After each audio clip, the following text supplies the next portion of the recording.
Item ಯಾವುದೇ ಇರಲಿ try ಮಾಡಿ ಆಚಿ ಚಿಕನ್ ಮಸಾಲಾ. ಆಚಿ ಚಿಕನ್ ಮಸಾಲಾ.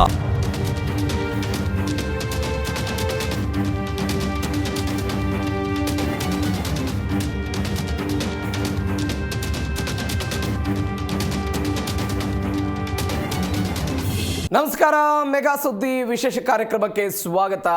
ನಾನು ಪ್ರವೀಣ್ ಕುಂಬಾರ್. ಬೆಂಗಳೂರಿನ ಟ್ರಾಫಿಕ್ ಜಾಮ್, ಬೆಂಗಳೂರಿನ ದಟ್ಟಣೆ, ಬೆಂಗಳೂರಿನ ಆಚೆಗೆ ಅಭಿವೃದ್ಧಿ ಮಾಡಬೇಕು ಅನ್ನುವ ಕಾರಣಕ್ಕಾಗಿ ಅಂದಿನ ರಾಮನಗರ, ಇವತ್ತಿನ ಬೆಂಗಳೂರು ದಕ್ಷಿಣ ಜಿಲ್ಲಾ ವ್ಯಾಪ್ತಿಯ ಬಿಡದಿಯಲ್ಲಿ 18,133 ಕೋಟಿ ರೂಪಾಯಿ ವೆಚ್ಚದಲ್ಲಿ ಟೌನ್ಶಿಪ್ ನಿರ್ಮಾಣ ಮಾಡುವಂತಹ ವಿಚಾರ. DK ಶಿವಕುಮಾರ್ ಈ ವಿಚಾರದಲ್ಲಿ ಒಂದು ದೊಡ್ಡದಾದಂತಹ ನಿರ್ಧಾರವನ್ನು ತೆಗೆದುಕೊಂಡಿದ್ದಾರೆ. ಈ ನಿರ್ಧಾರದ ವಿರುದ್ಧವಾಗಿ ಭೂಸ್ವಾಧೀನ ಪ್ರಕ್ರಿಯೆಗೆ ರೈತರು ಸೇರಿದಂತೆ JDS ಮತ್ತು BJP ದೊಡ್ಡ ಮಟ್ಟದಲ್ಲಿ ಹೋರಾಟ ಮಾಡ್ತಾ ಇವೆ. ಯಾವುದೇ ಕಾರಣಕ್ಕೂ ನಮ್ಮ ಭೂಮಿಯನ್ನು ನಾವು ಸರ್ಕಾರಕ್ಕೆ ಭೂಸ್ವಾಧೀನ ಮಾಡಿಕೊಳ್ಳೋದಕ್ಕೆ ನಾವು ಬಿಡಲ್ಲ ಅಂತ ಬಿಡದಿಯ ರೈತರು ಹೋರಾಟ ಮಾಡ್ತಾ ಇದ್ರೆ, ಮತ್ತೊಂದು ಕಡೆ JDS ಮತ್ತು BJP ಇದನ್ನು ರಾಜಕೀಯವಾಗಿ ತೆಗೆದುಕೊಂಡು ಪ್ರತಿಭಟನೆ ಮಾಡ್ತಾ ಇದೆ. ನಾವು ಕೂಡ ರೈತರ ಜೊತೆಗಿದ್ದೀವಿ ಅಂತ. ಅದರ ಭಾಗವಾಗಿ ಇವತ್ತು BJPಯ ನಿಯೋಗ ಬಿಡದಿಗೆ ತೆರಳಿತು. ರೈತರ ಸಮಸ್ಯೆಗಳನ್ನು, ರೈತರ ಒಟ್ಟಾರೆ ಕಾರ್ಯತಂತ್ರಗಳು, ಅವರ ವಿರೋಧ ಯಾಕಿದೆ, ಯಾವ ಕಾರಣಕ್ಕಾಗಿ ಸರ್ಕಾರ ಇದನ್ನು ಮಾಡ್ತಾ ಇದೆ, ಎಲ್ಲದರ ಮಾಹಿತಿಯನ್ನು ತೆಗೆದುಕೊಳ್ಳೋ ಪ್ರಯತ್ನ ಆಯಿತು. ಹಾಗಾದರೆ ಇದು ಕೇವಲ ಸರ್ಕಾರ ವರ್ಸಸ್ ಬಿಡದಿ ರೈತರ ಅಥವಾ ಒಕ್ಕಲಿಗ ಸಮುದಾಯದ ಇಬ್ಬರು ಪ್ರಬಲ ನಾಯಕರು HD ಕುಮಾರಸ್ವಾಮಿ ಮತ್ತು DK ಶಿವಕುಮಾರ್ ಇವರಿಬ್ಬರ ನಡುವಿನ ತಿಕ್ಕಾಟವಾ? ಒಕ್ಕಲಿಗ ನಾಯಕತ್ವಕ್ಕಾಗಿ ಒಕ್ಕಲಿಗ ಬೆಲ್ಟ್ನಲ್ಲಿ ನಡೀತಾ ಇರುವಂತಹ ಫೈಟಾ? ಇದಕ್ಕೆ ರೈತರ ವಿರೋಧ ಯಾಕೆ? ಇದೇ ಇವತ್ತಿನ ವಿಶೇಷ ಬಿಡದಿ ಫೈಟ್.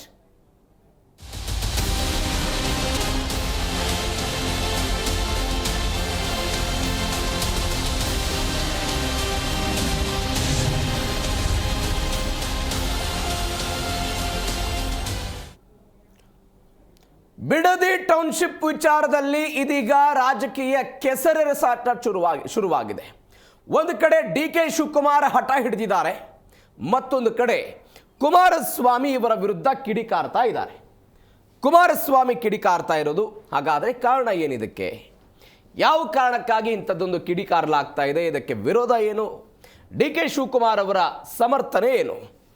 ಬೇನಾಮಿ ಹೆಸರಲ್ಲಿ 100 ಎಕರೆ ಭೂಮಿಯಂತೆ ಅವತ್ತು DK ಶಿವಕುಮಾರ್ ಅವರನ್ನು ಹಣೆಯುವ ತಂತ್ರ ಇದೀಗ ಇವರಿಗೆ ಉರುಳಾಯ್ತಾ ಅನ್ನುವಂಥದ್ದೊಂದು ಪ್ರಶ್ನೆ ಇದೆ. ಮುಖ್ಯಮಂತ್ರಿ ಆಗಿದ್ದಂತಹ ಸಮಯದಲ್ಲಿ ಕುಮಾರಸ್ವಾಮಿ ಅವರು ಇಂಥದ್ದೊಂದು ಆಲೋಚನೆ ಮಾಡಿದ್ರು.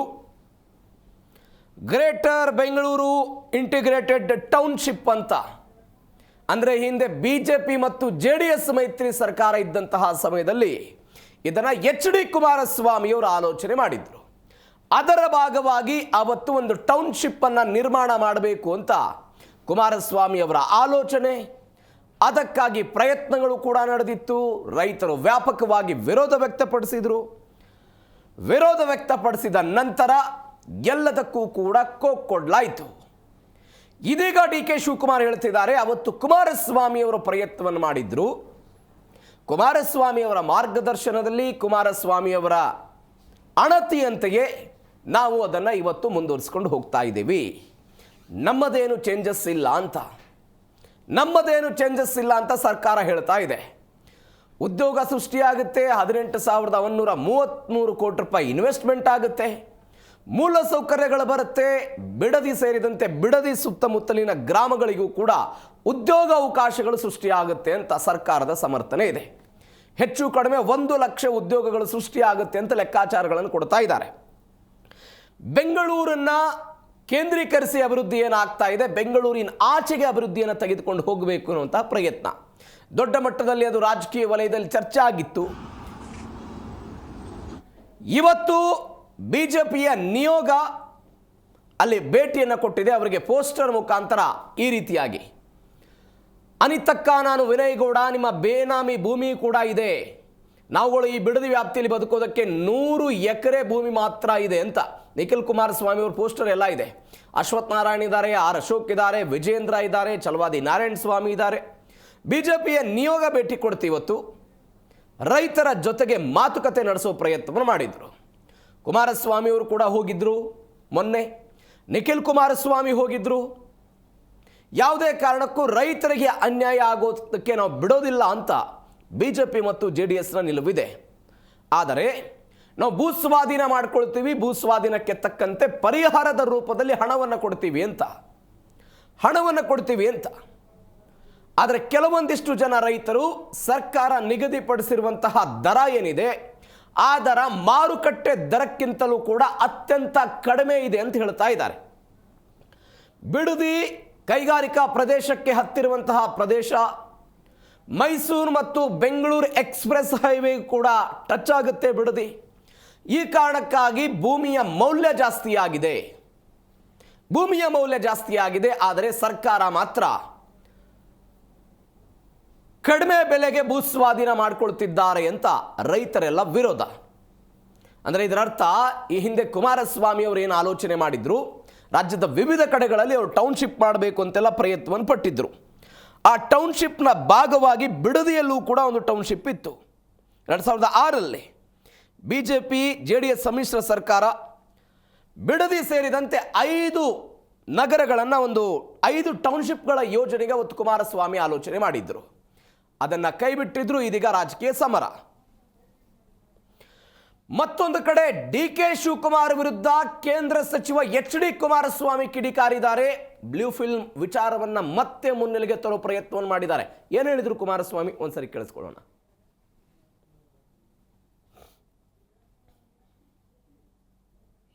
ಇದೆಂಥ ಬ್ಲೂ ಫಿಲಮ್ ಮಾಡಿಸೋದು, ಪೋಸ್ಟ್ ಅಂಟಿಸೋದು ಇದೆಲ್ಲ ಬಿಡ್ತಾರೆ ಅದನ್ನು ಅಂತ ಅಂದ್ಕೊಂಡಿದ್ದೆ. ಆ ಕೈಯಲ್ಲಿ ಇನ್ನೂ ಹೋಗಿಲ್ಲ. ಅದೆಲ್ಲ ಪೋಸ್ಟ್ ಅಂಟಿಸ್ಬಿಟ್ಟು ಪ್ರಚಾರ ಮಾಡೋ ಅಂಥದ್ದ. ನಂದು ಬಿಟ್ಟುಬಿಡಿ. ಈವನ್ ನಾನು ಹೆಂಡ್ತಿದ್ದು ಫೋಟೋ ಹಾಕೋರು, ನಂದು 100 ಎಕರೆ ಅಂತ ಅದೇನೋ ನಿಖಿಲ್ದು ನಂದು ಹಾಕೋರಲ್ವೇ. 46 ಎಕರೆ 40 ವರ್ಷದ ಹಿಂದೆ ಕಷ್ಟಪಟ್ಟು ಸಂಪಾದನೆ ಮಾಡಿರೋ ಜಮೀನು. ಅದು ಬಿಟ್ಟು ನನ್ನ ಹೆಸರಲ್ಲಿ ಇನ್ಯಾವ ಜಮೀನಿದೆ? 100 ಎಕರೆ ಅಂತೇನು ಹಾಕೊಂಡವ್ರಲ್ಲ ಪೋಸ್ಟ್ರಲ್ಲಿ. ಇನ್ನು ನೀತಾ ಮೇಡಮ್ ಅವ್ರದ್ದು 36-37 ಎಕರೆ ತಗೊಂಡವ್ರೆ. ಖರೀದಿ ಮಾಡಿರೋ ಜಮೀನ ಯಾವನೋ ಪೋಸ್ಟ್ ಹಾಕೊಂಡು ಅವ್ರ ಹೆಸ್ರಿನಲ್ಲಿ ಹಾಕ್ಬಿಟ್ಟು ನನಗೆ ಜಮೀನು ಕೊಡಿಂದರೆ ಬೆನಗಾನಹಳ್ಳಿಲಿ ಸತ್ತೋದವ್ರು ಹೆಬ್ಬೆಟ್ಟು ತೋರಿಸಿ ಜಮೀನು ತಗೊಂಡಂಥ ವ್ಯಕ್ತಿ ಈ ಪೋಸ್ಟನ್ನ ಈಗ ಅವ್ರ ಬೆಂಬಲಿಗೆ ಹೇಳಿ ಹಾಕ್ಸ್ಕೊಂಡು ಇದರಲ್ಲಿ ಪ್ರಚಾರ ಮಾಡ್ತೀನಿ ಅಂದರೆ ಜನ ನಂಬ್ತಾರ? ಮುಖ್ಯಮಂತ್ರಿ ಆದಾಗಲಾದರೂ ಒಂದು ಸ್ಟ್ಯಾಂಡರ್ಡ್ ಬೇಡವಾ? ಒಂದು ಸ್ಟ್ಯಾಂಡರ್ಡ್ ಇಲ್ಲದೆ ಈ ರೀತಿಯ ನಡವಳಿಕೆ ಇವತ್ತು ಈ ರಾಜ್ಯ ಯಾವ ಪರಿಸ್ಥಿತಿ ಹೋಗುತ್ತೆ ಅನ್ನೋದನ್ನು ಯೋಚನೆ ಮಾಡಬೇಕು. ಕುಟುಂಬದವ್ರನ್ನ ಫೋಟೋ ಎಲ್ಲ ಹಾಕಿ ಇದು ವಿಕೃತ ಮನಸ್ಸು. ಅದು ಅಷ್ಟೇ ವಿಕೃತ ಮನಸ್ಸು. ಅದು ಹೇಳದ್ನಲ್ಲ, ಇದು ಮೊದಲಿಂದಲೂ ಬಂದಿರೋದು ಇದರಲ್ಲೇ. ಈ ಕೈಯಲ್ಲಿ ಬಂದಂಥ ವ್ಯಕ್ತಿ ಈಗಲೂ ಇದನ್ನೇ ಮುಖ್ಯಮಂತ್ರಿ ಆದಮೇಲಾದರೂ ಆ ಮುಖ್ಯಮಂತ್ರಿಯ ಕುರ್ಚಿಗಾದರೂ ಗೌರವ ಬೇಡವಾ? ಈ ರೀತಿ ಪೋಸ್ಟ್ಗಳು ಹಾಕ್ಕೊಂಡು ಇವತ್ತು ಪ್ರಚಾರ ಮಾಡ್ಕೊಂಡು ಅಪ್ರಚಾರ ಮಾಡ್ಕೊಂಡು ಅಶೋಕ್ ಅವ್ರ ಮೇಲೆ, ಅಲ್ಲಿಂದ ವಿಜೇಂದ್ರ ಮೇಲೆ, ಅಲ್ಲಿಂದ ನಾರಾಯಣ ಸ್ವಾಮಿ ಮೇಲೆ ತಪ್ಪು ಮಾಡಿದರೆ ಮುಖ್ಯಮಂತ್ರಿ ಆ್ಯಕ್ಷನ್ ತಗೊಳ್ಳೋಕೆ ಹೇಳಿ ಅಧಿಕಾರಿಗಳಿಗೆ. ಪೋಸ್ಟ್ನಲ್ಲಿ ಸುಮ್ಮನೆ ಹಾಕೊಂಡು ಪಾಪ ಇಲ್ಲಿವರೆಗೆ ಕಾಂಗ್ರೆಸ್ನ ಮಂತ್ರಿಗಳು ಶಾಸಕರದೇ ನಡೆದೋಯ್ತು, ವಿಧಾನಸಭೆ ಕಲಾಪದಲ್ಲಿ ನಡೆದೋಯ್ತು. ಮತ್ತು ಅವ್ರನ್ನ ಬಾಯ ಮುಚ್ಚಿಸಿದ್ರು. ಸದ್ಯ ಹೇಳ್ತೀವಿ ಅಂತೇಳಿ ಬಾಯ ತೆಗಿಲಿಲ್ಲ ಅವರು. ಆ ರೀತಿ ಈ ರಾಜ್ಯದಲ್ಲಿ ಏನು ನಡೀತಾ ಇದೆ, ಬಹುಶಃ ಇನ್ನು ಮುಂದಕ್ಕಾದ್ರೂ ನಿಲ್ತದೇನೋ ಅಂದ್ಕೊಂಡಿದ್ದು. ಇದರಿಂದ ಹೆದರ್ತೀರಾ ಸರ್ ಕುಮಾರಸ್ವಾಮಿ ಫ್ಯಾಮಿಲಿ ಅವ್ರ ಫೋಟೋ? ನಾನು ಯಾವುದೇ ಕಾರಣಕ್ಕೂ ನಂದು ತೆರೆದ ಪುಸ್ತಕ. ಬಿಡದಿಯ ಟೌನ್ಶಿಪ್ ನಿರ್ಮಾಣ ವಿಚಾರದಲ್ಲಿ ಇಂಥದ್ದೊಂದು ರಾಜಕೀಯ ತಿಕ್ಕಾಟಗಳು, ಆರೋಪ ಪ್ರತ್ಯಾರೋಪಗಳು ನಡೀತಾ ಇದೆ. ಹಾಗಾದರೆ ವಾಸ್ತವದಲ್ಲಿ ಏನಿದೆ? ಇದೇ ವಿಚಾರದ ಬಗ್ಗೆ ಇವತ್ತು ಮಾತನಾಡ್ತಾ ಹೋಗೋಣ. ನೀವು ಕೂಡ ಸ್ಕ್ರೀನ್ ಮೇಲೆ ಕಾಣ್ತಾ ಇರುವಂತಹ ನಂಬರ್ಗೆ ಕರೆ ಮಾಡಿ ನಿಮ್ಮ ಅಭಿಪ್ರಾಯಗಳನ್ನು ಕೂಡ ಹಂಚಿಕೊಳ್ಳಬಹುದು. ಬಿಡದಿಯ ರೈತರಾಗಿರುವಂತಹ BV ನಾಗರಾಜ್ ಅವರು ನಮ್ಮ ಜೊತೆ ಇದ್ದಾರೆ. ಸರ್ ನಮಸ್ಕಾರ, ಕಾರ್ಯಕ್ರಮಕ್ಕೆ ಸ್ವಾಗತ. ಸರ, ನಾವು ನೋಡ್ತಾ ಇದ್ದೀವಿ ಬಿಡದಿ ಟೌನ್ಶಿಪ್ ಅನ್ನು ನಿರ್ಮಾಣ ಮಾಡಬೇಕು ಅಂತ DK ಶಿವಕುಮಾರ್ ಹೊರಟಿದ್ದಾರೆ. ಅದರ ಭಾಗವಾಗಿ ಕೆಂಪಯ್ಯನಪಾಳ್ಯ ಮತ್ತು ಓದರೆಹಳ್ಳಿ ಸೇರಿದಂತೆ 3 ಗ್ರಾಮಗಳ ಭೂ ಸ್ವಾಧೀನಕ್ಕೆ ಇದೀಗ ನೋಟಿಫಿಕೇಶನ್ ಕೂಡ ಆಗಿದೆ. ಏನಿದು? ಏನಾಗ್ತಿದೆ ವಾಸ್ತವದಲ್ಲಿ? ಸರ್ ಈಗ ನಿಮಗೆ ಬ್ರೀಫ್ ಸ್ಟೋರಿ ಹೇಳ್ಬೇಕಂದ್ರೆ ನಾನು ಬ್ರೀಫಾಗಿ ಹೇಳ್ತೀನಿ, ಇಲ್ಲ ಶಾರ್ಟ್ ಹೇಳ್ಬೇಕಂದ್ರೆ ಶಾರ್ಟ್ ಆಗಿ ಇಲ್ಲ ಕಂಟಿನ್ಯೂ ಪ್ಲೀಸ್, ಅರ್ಥ ಆಗೋ ರೀತಿಯಲ್ಲಿ ಎಕ್ಸ್ಪ್ಲೇನ್ ಮಾಡಿ. ಈಗ ನೋಡಿ ಸರ್, ಎಲ್ರಿಗೂ ಗೊತ್ತಿರೋ ಹಾಗೆ 2006ರಲ್ಲಿ ಕುಮಾರಸ್ವಾಮಿ ಅವರು ಪ್ಲಾನ್ ಮಾಡಿದ್ರು. ಇದು ಕುಮಾರಸ್ವಾಮಿ ಅವರು ಪ್ಲಾನ್ ಮಾಡಿದಂಥ ಪ್ರಾಜೆಕ್ಟ್ ಇದು, ಅದೆಲ್ಲರಿಗೂ ಗೊತ್ತಿರೋಂಥದ್ದು. ಅವ್ರು ಜಸ್ಟ್ ಪ್ಲಾನ್ ಮಾಡಿದ್ರು, ನೋಟಿಫೈ ಮಾಡಿಗಿರಲಿಲ್ಲ, ನೋಟಿಫಿಕೇಶನ್ ಮಾಡಿರಲಿಲ್ಲ ಅವರು. ಅದಾದಮೇಲೆ ಅವರು ರೈತರನ್ನ ಕರೆದು ಅವರು ಸಭೆ ನಡೆಸಿದ್ರು. ನೀವೇನು ಮಾಡ್ತಿದ್ದೀರಿ, ಅವ್ರು ರೈತರನ್ನ ಕರೆದು ಸಭೆ ನಡೆಸಿದ್ರು. ಅದ್ರ ವಿರುದ್ಧವಾಗಿ ಕಾಂಗ್ರೆಸ್ ಲೀಡರ್ಗಳು ಕೋರ್ಟ್ಗೆ ಹೋದರು. ಕೋರ್ಟ್ಗೆ ಹೋದರು. ಇವರು ರೈತರನ್ನ ಕರೆದು ಸಭೆ ಮಾಡಿ 3 ಸಲ ಸಭೆ ಮಾಡಿ ಕೊನೆಗೆ ಅದನ್ನು ಬಿಟ್ಬಿಟ್ರು ಯೋಜನೆನ. ಕುಮಾರಸ್ವಾಮಿ ಅವರು ವಿರೋಧ ಜಾಸ್ತಿ ಇದೆ, ಬೇಡ ನಮಗೆ ಅಂತ ಬಿಟ್ಬಿಟ್ರು ಯೋಜನೆನ. ಆದರೆ ಅವರು ಮಾಡಿದ್ದು ತಪ್ಪು ಏನಂದರೆ ಇದನ್ನು ರೆಡ್ ಝೋನಲ್ಲಿ ಇಟ್ಬಿಟ್ರು. ರೆಡ್ ಝೋನ್ ಇಟ್ಬಿಟ್ಟು ಹೋದ್ರು. ಅವ್ರು ಮುಂದಿನ ದಿನಗಳಲ್ಲಿ ಮಾಡಬೇಕಿಂತ ಪ್ಲಾನ್ ಇಟ್ಕೊಂಡಿದ್ರೆ ನಮಗೆ ಗೊತ್ತಿಲ್ಲ ಸರ್. ಇದನ್ನು ರೆಡ್ ಝೋನಲ್ಲಿ ಇಟ್ಬಿಟ್ಟು ನಮ್ಮನ್ನು ಕಷ್ಟಕ್ಕೆ ಸಿಲುಕಿಸ್ಬಿಟ್ಟು ಹೋಗಿದ್ರು ಸರ್. ಇದರಲ್ಲಿ ಅವ್ರದ್ದು ಒಂದು ತಪ್ಪು ನಮಗೆ ಕಾಣಿಸ್ತಾರಂಥದ್ದು. ಮಿಕ್ಕಿದ್ದು ಅದನ್ನು ಅವರು ರೆಡ್ ಝೋನ್ ಅಂದರೆ ಮುಂದೆ ಭವಿಷ್ಯದಲ್ಲಿ ಮಾಡಬೇಕು ಅನ್ನೋ ಆಲೋಚನೆ ಇತ್ತೇನೋ ಗೊತ್ತಿಲ್ಲ. ರೆಡ್ ಝೋನ್ ಅಂತಂದರೆ ಅಲ್ಲಿ ಯಾವುದೇ ಥರ ಕನ್ವರ್ಷನ್ ಆಗೋದಿಲ್ಲ. ಯಾವುದೇ ರೀತಿ ಒಂದು ಅಪಾರ್ಟ್ಮೆಂಟು, ಒಂದು ಲೇಔಟು, ಒಂದು ದೊಡ್ಡ ಇಂಡಸ್ಟ್ರಿಯಲ್ಸು ಯಾವುದು ಕೂಡ ಬರೋ ಆಗಿಲ್ಲ, ಕನ್ವರ್ಷನ್ ಆಗೋದಿಲ್ಲ. ಭೂಮಿ ಕನ್ವರ್ಷನ್ ಬೇಕಾದ್ರೆ ವ್ಯಾಪಾರ ಮಾಡ್ಕೋಬೋದು, ಮಾರಾಟ ಮಾಡ್ಕೋಬೋದು, ರೈತರು ಇನ್ನೊಬ್ರು ಮಾರಾಟ ಮಾಡ್ಕೋಬೋದು ಅಷ್ಟೇ. ಅದು ಬಿಟ್ಟೆ ಎಲ್ಲಿ ಕನ್ವರ್ಷನ್ ಆಗಲ್ಲ, ಕಮರ್ಷಿಯಲ್ ಎಲ್ಲಿ ಆಕ್ಟಿವಿಟೀಸ್ ಇರೋದಿಲ್ಲ, ಅಲ್ಲಿ ನಿಮ್ಗೆ ಡೆವಲಪ್ಮೆಂಟ್ ಆಗೋಕ್ಕೆ ಚಾನ್ಸ್ ಕಮ್ಮಿ. ಹಾಗಾಗಿ ಅಲ್ಲಿ ಡೆವಲಪ್ಮೆಂಟ್ ಆಗಲಿಲ್ಲ ಸರ್. ಇದು ನಮಗೆ ಆಗಿದ್ದ ದೊಡ್ಡ ಅನ್ಯಾಯ ಇದು. ಇದು ಅದ ನಂತರ ನಮಗೆ ಯಡಿಯೂರಪ್ಪ ಅವ್ರು ಬರ್ತಾರೆ. ಆವಾಗಲೂ ಇದೇ ಕಾಂಗ್ರೆಸ್ಸಲ್ಲಿ ಇವತ್ತೇನು ಮಾಡ್ತೀನಿ ಅಂತ ಇವತ್ತು ಬೇಕು ಅಂತ ಹೋಗ್ತಿದಾರಲ್ಲ, ಅವರು ಅದನ್ನು ಹೋರಾಟ ಮಾಡಿದ್ರು. ಯಡಿಯೂರಪ್ಪನವರು ಕೂಡ ಬಿಟ್ಟರು ಅದನ್ನು. ಬಟ್ ಅವ್ರು BJP ಅವ್ರ ಕಾಲದಲ್ಲಿ ಏನಾಯ್ತಂದರೆ SPR ತಿಮ್ಮೇಗೌಡರದು ಒಂದು 700 ಸಮಥಿಂಗ್ ಎಕರೆ ಇತ್ತು ಅಲ್ಲಿ. ಅದನ್ನು ಅಕ್ವೈಷನ್ ಮಾಡ್ಕೊಂಡ್ರು KEDBಗೆ. ಅದರಲ್ಲಿ ಒಂದು 100 ಎಕರೆ ಮಾತ್ರ ರೈತರದಿತ್ತು. ಅದ್ರಲ್ಲಿ ಅಪೋಸ್ ಮಾಡೋಕ್ಕೆ ಚಾನ್ಸ್ ಇಲ್ಲ, ಯಾಕಂದರೆ ಮ್ಯಾಕ್ಸಿಮಮ್ ಪರ್ಸನ್ನು ಲ್ಯಾಂಡ್ ಹೋಲ್ಡ್ರು SPR ತಿಮ್ಮೇಗೌಡರದ್ದು ಇತ್ತಲ್ಲಿ. ಹೀಗಾಗಿ ಅಪೋಸ್ ಮಾಡೋಕ್ಕೆ ಚಾನ್ಸ್ ಇಲ್ಲ. ರೈತರು ಏನು ಮಾಡೋಕ್ಕಾಗಿಲ್ಲ ಅವತ್ತು. ಒಂದು 8-10 ಜನ ರೈತರುಗಳಿದ್ರೆ ಮೋಸ್ಟ್ಲಿ ಅದು ಒಪ್ಕೊಂಡ್ಬಿಟ್ಟು ಅದು ನೋಡಿ ಆ ಪ್ರಾಜೆಕ್ಟ್ ಇನ್ನೂ ಕೂಡ ಖಾಲಿ ಬಿದ್ದಿದೆ ಸರ್. ಅವತ್ತೇನು ಅಕ್ವೈರ್ ಮಾಡ್ಕೊಂಡ್ರಲ್ಲ ಇಂಡಸ್ಟ್ರಿಯಲ್ಸ್ಗೆ, ಅದಿನ್ನೂ ಖಾಲಿ ಬಿದ್ದಿದೆ ಸರ್. ಅದಾದ ನಂತರ ನೋಡಿ ಇವಾಗ ಇವ್ರು ಬಂದಿದ್ದಾರೆ. ಇವ್ರು ಹೇಳ್ತಿದ್ದಾರೆ ಕುಮಾರಸ್ವಾಮಿ ಅವ್ರು ಮಾಡಿದ್ದು ಸರಿ. ಕುಮಾರಸ್ವಾಮಿ ಅವರು ನಮಗೆ ಯಾವ ಸರ್ಕಾರನೂ ಇಲ್ಲೇ ನಮಗೆಲ್ಲರೂ ಗೊತ್ತಿರೋ ಅದಕ್ಕೆ ಇವತ್ತು ಎಲ್ಲ ಸರ್ಕಾರಗಳು ರಾಜಕೀಯ ಬಿಸ್ನೆಸ್ ಆಗಿಬಿಟ್ಟಿದೆ. ಎಲ್ರಿಗೂ ಗೊತ್ತು, ಪ್ರತಿಯೊಬ್ಬರಿಗೂ ಗೊತ್ತು, ಇಡೀ ಕರ್ನಾಟಕ ಗೊತ್ತು ನಿಮ್ಮ ರಾಜಕೀಯ ಮಾಡ್ತಾ ಇರೋದು ಬಿಸ್ನೆಸ್ ಅಂತ. ಆಮೇಲೆ ನೀವೆಲ್ಲ ಹಗಲು ದರೋಡೆಕೋರರು ಅಂತ ಎಲ್ಲರೂ ಒಪ್ಕೊಂತಾರೆ ಜನಗಳು. ನೀವು 100 ಜನ ಹತ್ರ ಮೈಕ್ ಹಿಡಿರಿ, ನೀವು 100 ಜನ ಕೂಡ ರಾಜಕಾರಣದವ್ರು ಹಗಲು ದರೋಡೆಕೋರರು ಅಂತ ಹೇಳ್ಬಿಡ್ತಾರೆ. ಅಷ್ಟೊಂದು ಕುಲ್ಗೆಟ್ಟೋಗಿದೆ ನಮ್ಮ ರಾಜಕಾರಣ ಅನ್ನೋದು ಗೊತ್ತು. ನಾನು ಹೇಳ್ತಾ ಇರೋದು, ನೀವು ಕುಮಾರಸ್ವಾಮಿ ಮಾಡಿದ್ದು ಸರಿ ಅಂತ ಹೇಳ್ತೀನಿ. ನಾವು ಕುಮಾರಸ್ವಾಮಿ ಮಾಡಿದ್ದು ಸರಿ ಅಂತ ಹೇಳ್ತಿಲ್ಲ. ನೀವು ಕುಮಾರಸ್ವಾಮಿ ಮಾಡಿದ ಪ್ರಾಜೆಕ್ಟ್ನ ನೀವು ಮುಂದುವರಿಸ್ತೀನಿ ಅಂತ ಹೇಳ್ತಿದ್ದೀರಿ. ಪ್ರಾಜೆಕ್ಟ್ ನೀವು ಮಾಡಿ ಸರ್, ದಯವಿಟ್ಟು ನಮಗೇನು ಬೇಜಾರಿಲ್ಲ. ನಾವು ಅಭಿವೃದ್ಧಿಗೆ ನಾವೇನು ತೊಡ್ಕೊಬಿಡ್ಕೊಳ್ಳಲ್ಲ. ನಮಗೆ ಅಂತ ಅಭಿವೃದ್ಧಿ ಬೇಡ ಅಂತ ಹೇಳೋಂಥ ಮೂರ್ಖರು ನಾವೆಲ್ಲ ರೈತರುಗಳು. ನಾವೇನು ಹೇಳಿದ್ರೆ ನಿಜವಾದ ಅಭಿವೃದ್ಧಿ ಮಾಡಿ, ದಯವಿಟ್ಟು ನಿಜವಾದ ಅಭಿವೃದ್ಧಿ ಮಾಡಿ. ಲೇಔಟ್ ಮಾಡೋ ಅವಶ್ಯಕತೆ ಏನಿದೆ? ಲಕ್ಷಾಂತರ ಗಿಡಗಳನ್ನ ಕಡ್ದು ಮರಗಳನ್ನ ಕಡ್ದು ಲೇಔಟ್ ಮಾಡೋ ಅವಶ್ಯಕತೆ ನಿಮ್ಗೆ ಏನಿದೆ? ಇದು ಅಭಿವೃದ್ಧಿ ಆಗುತ್ತಾ? ಎಲ್ಲಾದರೂ ಉದ್ಯೋಗ ಸೃಷ್ಟಿ ಮಾಡಬೇಕಾದವ್ರು ನೀವು ಸಾವಿರಾರು ಉದ್ಯೋಗ ಕಿತ್ಕೊಂಡು ಅವ್ರನ್ನ ಬೀದಿಗೆ ಬೀಳ್ಸೋದು ಅಭಿವೃದ್ಧಿನಾ? ಇದು ಯಾವ ರೀತಿ ಅಭಿವೃದ್ಧಿ ಹೇಳಿ ಸರ್ ದಯವಿಟ್ಟು. ಇದನ್ನ ನೀವು ಬಿಡದಿ ಟೌನ್ಶಿಪ್ ಅನ್ನ ನಿರ್ಮಾಣ ಮಾಡಿದ್ರೆ 1 ಲಕ್ಷ ಜನ ಉದ್ಯೋಗ ಸಿಗುತ್ತೆ, ಕೈಗಾರಿಕೆಗಳು ಬರುತ್ತೆ, ಬೆಂಗಳೂರಿನ ಮೇಲೆ ಇರುವಂತಹ ಒತ್ತಡ ಎಲ್ಲವೂ ಕೂಡ ಕಡಿಮೆ ಆಗುತ್ತೆ, ಅದೆಲ್ಲವೂ ಕೂಡ ಬಿಡದಿ ಟ್ರಾನ್ಸ್ಫರ್ ಆಗುತ್ತೆ. ಈಗ ರೈತರು ತಮ್ಮ ಭೂಮಿಯನ್ನ ಮಾರಾಟ ಮಾಡಬಹುದು ಅಥವಾ ಭೂ ಸ್ವಾಧೀನಕ್ಕೆ ಅವಕಾಶವನ್ನು ಕೊಡಬಹುದು. ಅಲ್ಲಿ 50-50 ಅನ್ನುವಂಥ ಅನುಪಾತದ ಅವಕಾಶವನ್ನು ಅವ್ರಿಗೆ ಕೊಡ್ತಾ ಇದ್ದಾರೆ. 50-50 ಅನುಪಾತದ ಅವಕಾಶವನ್ನು ಕೊಡ್ತಿದ್ದಾರೆ. ಇಲ್ಲ ನಿಮಗೆ ಭೂಮಿಗೆ ತಕ್ಕದಾದಂತಹ ಮೌಲ್ಯದ ಹಣ ಬೇಕಾದ್ರೆ ಹಣ ಕೊಡ್ತೀವಿ ಅಂತ ಹೇಳ್ತಿದ್ದಾರೆ. ಸರಿ ಇವ್ರಿಗೆ ನಾವು ರೈತರು ಹೋಗಿ ನಾವು ಭೂಮಿ ಕೊಟ್ಬಿಡ್ತೀವಿ ಬನ್ನಿ ಅಂತ ಹೇಳಿಲ್ಲ. ನಿಮ್ಗೆ ಯೋಜನೆ ನಾವು ಹೇಳಿಲ್ಲ, ನಮ್ಗೆ ದುಡ್ಡು ಬೇಕು ಕೊಟ್ಬಿಡಿ ಅಂತ ಹೇಳಿಲ್ಲ. ಯಾರು ಅವಾಗ ಅವಶ್ಯಕತೆ ಇರೋರು ಅವರು ನಮ್ಮ ರೈತರೇ, ಅವರ ಅವಶ್ಯಕತೆ ಇರೋರು ಅವ್ರ ದುಡ್ಡಿನ ಅವಶ್ಯಕತೆ ಇದೆ ಹೋಗಿದ್ದಾರೆ. ಅದಕ್ಕೆ ನಾವು ತಪ್ಪು ಅಂತ ಹೇಳೋದಿಲ್ಲ. ನಿಮ್ಮ ಯೋಜನೆ ಬಗ್ಗೆ ನಾವು ಮಾತಾಡ್ತಿಲ್ಲ. ನಾವು ಹೇಳ್ತಾ ಇರೋದೇನೆಂದರೆ ಇದು ಒಂದು ನಿಜವಾದ ಅಭಿವೃದ್ಧಿ ಯೋಜನೆ ಅಲ್ಲ. ಯಾಕಂದ್ರೆ ಯಾಕಂತ ಹೇಳ್ತೀನಿ ಕೇಳಿ. ನೋಡಿ ಸರ್, ನಿಮಗೆ ಭೂಮಿ ಬೇಕು, ಯಾಕೆ ಅಭಿವೃದ್ಧಿ ಮಾಡಕ್ಕೆ ಬೇಕಲ್ವಾ? ನಿಮ್ಗೆ ಸಿಟಿ ಮಾಡಕ್ಕೆ ಬೇಕಲ್ವಾ? ಈಗ ತಾನೇ ಹೇಳ್ದೆ ನಾನು ನಿಮಗೆ, ಏನು ಅಕ್ವೈಷನ್ ಮಾಡಿ ಯಡಿಯೂರಪ್ಪರ ಕಾಲದಲ್ಲಿ ಅಕ್ವೈಷನ್ ಮಾಡಿದ್ರಲ್ಲ, ಆ ಭೂಮಿ ಖಾಲಿ ಇದು ಉಪಯೋಗಿಸ್ಕೊಳ್ಳಿ. Acquisition ಆಗಿದೆ ಅಲ್ಲಿ ಸಾರಿ ಬಿಡದಿ ಹೋಬಳಿಲಿ ಸಾಕಷ್ಟು ಅಕ್ವಿಷನ್ ಆಗಿದೆ. ಇದೇ ಕರ್ನಾಟಕ ಹೌಸಿಂಗ್ ಬೋರ್ಡ್ ಅವರು ಹತ್ರ 3,000 ಎಕರೆ ಗಂಟ ಲೇಔಟ್ ಮಾಡಿದ್ದಾರೆ. ಓಕೆ, ಒಂದೇ ಒಂದು ಮನೆ ಕಟ್ಟಿಲ್ಲ, ಇನ್ನು ಒಂದು ಮನೆ ಕಟ್ಟಿಲ್ಲ ಸರ್ ಅಲ್ಲಿ. 15 ವರ್ಷ ಆಯ್ತು. ಇದು ಯಾವ ರೀತಿ ಅಭಿವೃದ್ಧಿ? ನೀವು ಹಾಕಿದ್ರೆ ರೋಡ್ ಎಲ್ಲಿಂದ ಹಾಕಿದ್ರಿ? ಜನಗಳ ದುಡ್ಡಿದ್ದು ತಾನು ಹಾಕಿದ್ ನೀವು. ಎಲ್ಲ ಕಿತ್ತು ಹೋಗ್ತೈತಲ್ಲ ಮಣ್ಣಲ್ಲಿ.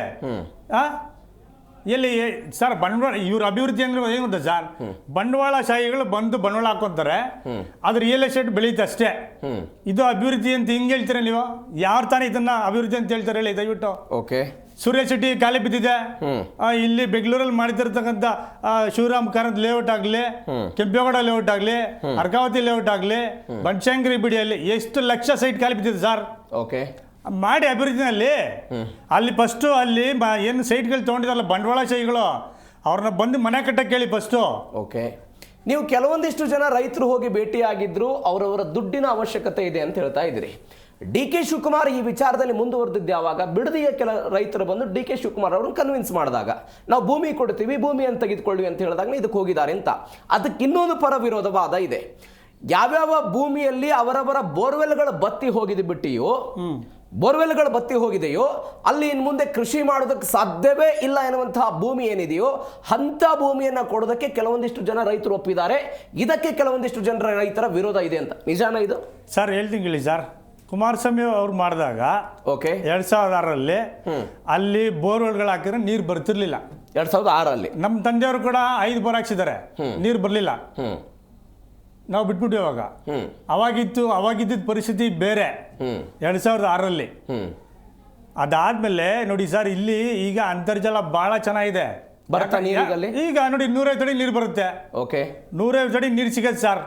ಇಲ್ಲಿ ಅಂತರ್ಜಲ ಬತ್ತು ಅಂತ ಕಾರಣನೇ ಇಲ್ಲ. ಇವತ್ತು ಬಿಡದಿ ನೀವು ನಾನು ಸುಳ್ಳು ಹೇಳ್ಬೇಕಾದಿಲ್ಲ, ಬಿಡದಿಯನ್ನ ನೀವು ಪ್ರತಿಯೊಬ್ಬರು ಕೂಡ ಟಿವಿ ನೋಡ್ತಾ ಇದ್ದೀರಾ. ಎಲ್ಲ ಎಷ್ಟು ಹಸಿರಾಗಿಲ್ವ ಸರ್? ಎಷ್ಟು ಲಕ್ಷಾಂತರ ಮರಗಳಿಲ್ವ ಸರ್? ಅದೆಲ್ಲ ನೀರಿಲ್ಲೇ ಬೀಳ್ಬಿಡುತ್ತಾ? ಓಕೆ, ಪ್ರತಿಯೊಬ್ಬರು ಕಷ್ಟಪಟ್ಟು ಬೆಳೆಸಿದಾರೆ ಮರಗಳು, ಅದ್ರ ಫಲ ತಿಂತಾ ಇದ್ದಾರೆ ಆರಾಮಾಗಿ. ಯಾಕೆ ಅವ್ರ ನಿಮ್ದಿ ಕಿತ್ಕೊಂತ ಇದ್ದೀರಾ? ಇದು ಸುಮ್ಮನೆ ಸುಳ್ಳು ಹೇಳ್ಬಾರ್ದು ಸರ್. ಎಷ್ಟು ಬೋರ್ವೆಲ್ ಬತ್ತೋಗಿದೆ ಲೆಕ್ಕ ಕೊಡ್ಲಿ, ಡೇಟಾ ಕೊಡ್ಲಿ. ಅಲ್ಲ ಸರ್, ಈಗ ನಿಮ್ ಭೂಮಿ ಕೊಟ್ರೆ ನಿಮ್ಗೆ ಪರಿಹಾರ ಸಿಗುತ್ತಲ್ಲ ಸರ್ಕಾರದಿಂದ ಹಣ. ಸರ್ ಹಣದಿಂದ ನೀವು ಬೇರೆ ಕಡೆ ಭೂಮಿ ಖರೀದಿ ಮಾಡಬಹುದು, ತೆಗೆದುಕೊಳ್ಳಬಹುದು, ಅಲ್ಲಿ ವ್ಯವಸಾಯಗಳನ್ನು ಮಾಡಬಹುದು. ಸರ್ ನೀವು ದುಡ್ಡೇ ಬಹಳ ಮುಖ್ಯ ಅಂತ ಸರ್. ಸರಿ, ನೀವು ಬೇರೆ ಕಡೆ ತಗೋಬೋದು ಅಂದ್ರಲ್ಲ ಸರ್, ನಾನು ಇದಕ್ಕೊಂದು ಉದಾಹರಣೆ ಕೊಡ್ತೀನಿ ಕೇಳಿ. ಕುಮಾರಸ್ವಾಮಿ ಅವರು ಮಾಡಿದಾಗ 22 ಲಕ್ಷ ಅನೌನ್ಸ್ ಮಾಡಿದ್ರು. ಹೌದು ಅವತ್ತಿಗೆ ಸರ್ 1.5 ಲಕ್ಷ ಕೊಟ್ಬಿಟ್ರೆ ನಿಮಗೆ ಆರೋಳ್ಳಿ ಕನಕಪುರ ಬಿಡಿ ಇನ್ನೂ ಕಮ್ಮಿ. ಆರೋಳ್ಳಿಲಿ ನಿಮಗೆ ಜಮೀನು ತಗೋಬೇಕಿತ್ತು. ಎಷ್ಟು ಜಮೀನು ತಗೋಬೇಕು ಸರ್? ಎಷ್ಟು ಎಕರೆ ತಗೊಂಬೋದು ಜಮೀನು? ಓಕೆ, ಇವತ್ತು ಇವ್ರು ಕೊಡೋದ್ರಲ್ಲಿ ಪಕ್ಕದಲ್ಲಿ ಒಂದು ಸೈಟ್ ತೊಗೊಳಕ್ಕಾಗಲ್ಲ. ಎಲ್ಲ ಕೃಷಿ ಮಾಡೋದು ಸರಿ. ಹೌದು, ಇವತ್ತು ನಾವು ಇಲ್ಲಿ ಮಾರ್ಕೊಂತೀವಿ, ಎಲ್ಲ ಕೃಷಿ ಮಾಡ್ತೀವಿ ಸರಿ. ನಮ್ಗೇನು ಕೃಷಿ ಬೇಕು ನಾವು ಮಾಡ್ಕೊಂತೀವಿ ಎಲ್ಲ ಒಂದ್ ಕಡೆ. ನಾವು ರೈತರ ಮಕ್ಕಳು ಭೂಮಿ ಬೇಕು ನಮ್ಗೆ. ಇವ್ರು ಕೊಡೋ ದುಡ್ಡು ಎಲ್ಲಿ ತೆಗಿಯಕಾಗತ್ತೆ? ಎಷ್ಟು ಕೊಡ್ತೀನಿ ಅಂತಾರೆ ಈಗ ಸರ್ಕಾರದವರು? ಸರ್ ಇವ್ರಿಗೆ 2 ಕೋಟಿ ಕೊಡ್ತೀನಿ ಅಂತಾರೆ, 2.5 ಕೋಟಿ ಕೊಡ್ತೀನಿ ಅಂತಾರೆ ಒಂದ್ ಎಕರೆಗೆ. ನಮ್ಮನ್ನ 20 ವರ್ಷದಿಂದ ನೀವು ರೆಡ್ ಝೋನ್ ಇಕ್ಬಿಟ್ಟು ಹಾಳು ಮಾಡಿದ್ರಲ್ಲ ಸರ್ಕಾರಗಳು. ಯಾಕೆ ನೀವು ಅವತ್ತು ನೀವು ಸರ್ಕಾರದಲ್ಲೇ ಇದ್ರಿತಾನೆ? ನೀವು ಕಾಂಗ್ರೆಸ್ ಅವರು ಸರ್ಕಾರ ನಡೆಸಿರ್ಲಿಲ್ವಾ? ಜೋಡೆತ್ತು ಸರ್ಕಾರ ಬರ್ಲಿಲ್ವಾ? ತೆಗಿಬೇಕಿತ್ತು ನೀವು. ಅಂದ್ರೆ ಕುಮಾರಸ್ವಾಮಿ ಅವ್ರ ಜೊತೆ ಸರ್ಕಾರ ಮಾಡಿದಾಗ ರೆಡ್ ಝೋನ್ ತೆಗಿಬೇಕಿತ್ತು ನೀವು. ವೃಷಭಾವತಿ ಕೆರೆ ಕಲುಷಿತ ಆಗ್ಬಿಟ್ಟಿದೆ, ಕ್ಯಾನ್ಸರ್ ಆಗ್ಬಿಟ್ಟಿದೆ ಅಂತಿರಲ್ಲ, ಕ್ಲೀನ್ ಮಾಡ್ಬೇಕಿತ್ತು ನೀವು. ಯಾಕೆ ಕಾಣಿಸ್ತಿಲ್ವಾ? ಇವತ್ತು ವೃಷಭಾವತಿ ಕೆರೆ ನಿಮ್ಗೆ ಕಲುಷಿತ ಆಗ್ಬಿಟ್ಟಿದೆ. ಇವತ್ತು ನಿಮ್ಮ ನೀರುಗಳು ಬತ್ತಿ ಹೋಗ್ಬಿಟ್ಟಿದಾವೆ. ಇವತ್ತು ನಿಮ್ಗೆ ಕೃಷಿ ಮಾಡಕ್ ಆಗ್ತಾ ಇಲ್ಲ. ಅವತ್ತಿಂದ ಏನ್ ಮಾಡ್ತೀರಿ? ಸರ್ಕಾರ ನಾನು ಕೇಳ್ತಾರೆ, ಸರ್ಕಾರಗಳೇ ಸರ್ ನಮ್ಮನ್ನ ಅನ್ಯಾಯ ಮಾಡೋದು. ಇಲ್ಲಿ ಪಕ್ಷಗಳು ಬಿಡಿ, ನಮ್ಗೆ ಯಾವ ಪಕ್ಷ ಕಟ್ಕೊಂಡು ನಮ್ಗೆ ಏನು ಆಗ್ಬೇಕಾದಿಲ್ಲ. ಅಲ್ಟಿಮೇಟ್ ಸರ್ಕಾರಗಳೇ ಅನ್ಯಾಯ ಮಾಡ್ತಾರದು. 20 ವರ್ಷ ನೀವು ರೆಡ್ ಝೋನ್ ಯಾಕೆ ಇಟ್ರಿ ನೀವು? ನಿಮ್ಗೆ ಪ್ರಾಜೆಕ್ಟ್ ಮಾಡೋಕ್ಕಾಗಿಲ್ಲ ಅಂತಿದ್ರೆ ರೆಡ್ ಝೋನ್ ತೆಗಿಬೇಕಿತ್ತು. ಜನ ಡೆವಲಪ್ ಮಾಡ್ಕೊಳ್ಳೋರು. ಅನ್ಯಾಯ ಮಾಡಿದ್ಯಾರು? ರೆಡ್ ಝೋನಲ್ಲಿ ಇಕ್ಬಿಟ್ಟು ನೀವು ಗೈಡೆನ್ಸ್ ಬೆಲ್ಲಿನ ಕಡಿಮೆ ಇಕ್ಬಿಟ್ಟು ನಾನಿವತ್ತು 100 ರೂಪಾಯಿ ಕೊಟ್ಬಿಡ್ತೀನಿ, ಅಷ್ಟು ಕೊಟ್ಬಿಡ್ತೀನಿ ಅಂದರೆ ಅದು ನ್ಯಾಯನ ಅದು? Yes sir, ಮಾತನಾಡ್ತೀನಿ. ಬಿಡದಿಯಿಂದ ಒಬ್ಬ ಕಾಲರ್ ಇದ್ದಾರೆ. ನಮಸ್ಕಾರ. ನಮಸ್ಕಾರ ಸರ್, ನಿಮ್ಮ ಹೆಸರೇನು ಸರ್? ಭರತ್ ಕುಮಾರ್ ಅವರೇ, ನಿಮ್ಮೂರಿನ ಜಾಗದ ಬಗ್ಗೆ ಫೈಟ್ ಆಗ್ತಾ ಇದೆ. ಹೆಂಗೆ ಬಿಡದಿ ಟೌನ್ಶಿಪ್ ನಿರ್ಮಾಣ ಆಗ್ಬೇಕೋ ನಿರ್ಮಾಣ ಆಗ್ಬಾರ್ದು? ಬೇಡ ಸರ್. ಆಕ್ಚುಲಿ ನೀವು ನ್ಯೂಸ್ ಅವರು ಮತ್ತೆ ಸೋಷಿಯಲ್ ಮೀಡಿಯಾ ಎಲ್ಲ ಇದ್ರೆ ನಮ್ನ ಮುಳುಗಿಸ್ಬಿಡ್ತೀರ ಸರ್ ಅಲ್ಲಿ. ಆಮೇಲೆ ನಾನು ಇನ್ನೊಂದು ಕ್ವಶನ್, ಕಾಂಗ್ರೆಸ್ ಅವರು ಇದಾರೆ ಸರ್ ಅಲ್ಲಿ? ನಿಮ್ ಧ್ವನಿ ಕೇಳಿಸ್ತಾ ಇಲ್ಲ ಭರತ್ ಕುಮಾರ್ ಅವರೇ. ಕೇಳಿಸ್ತಾ ಇಲ್ವಾ? ಇಲ್ಲ ಕಾಂಗ್ರೆಸ್ನವ್ರು ಯಾರಿಲ್ಲ, ರೈತರಿದ್ದಾರೆ. ನಿಮ್ಮೂರಿನ ರೈತರೊಬ್ರು ಇದ್ದಾರೆ ಬಿಡದಿಯಿಂದ.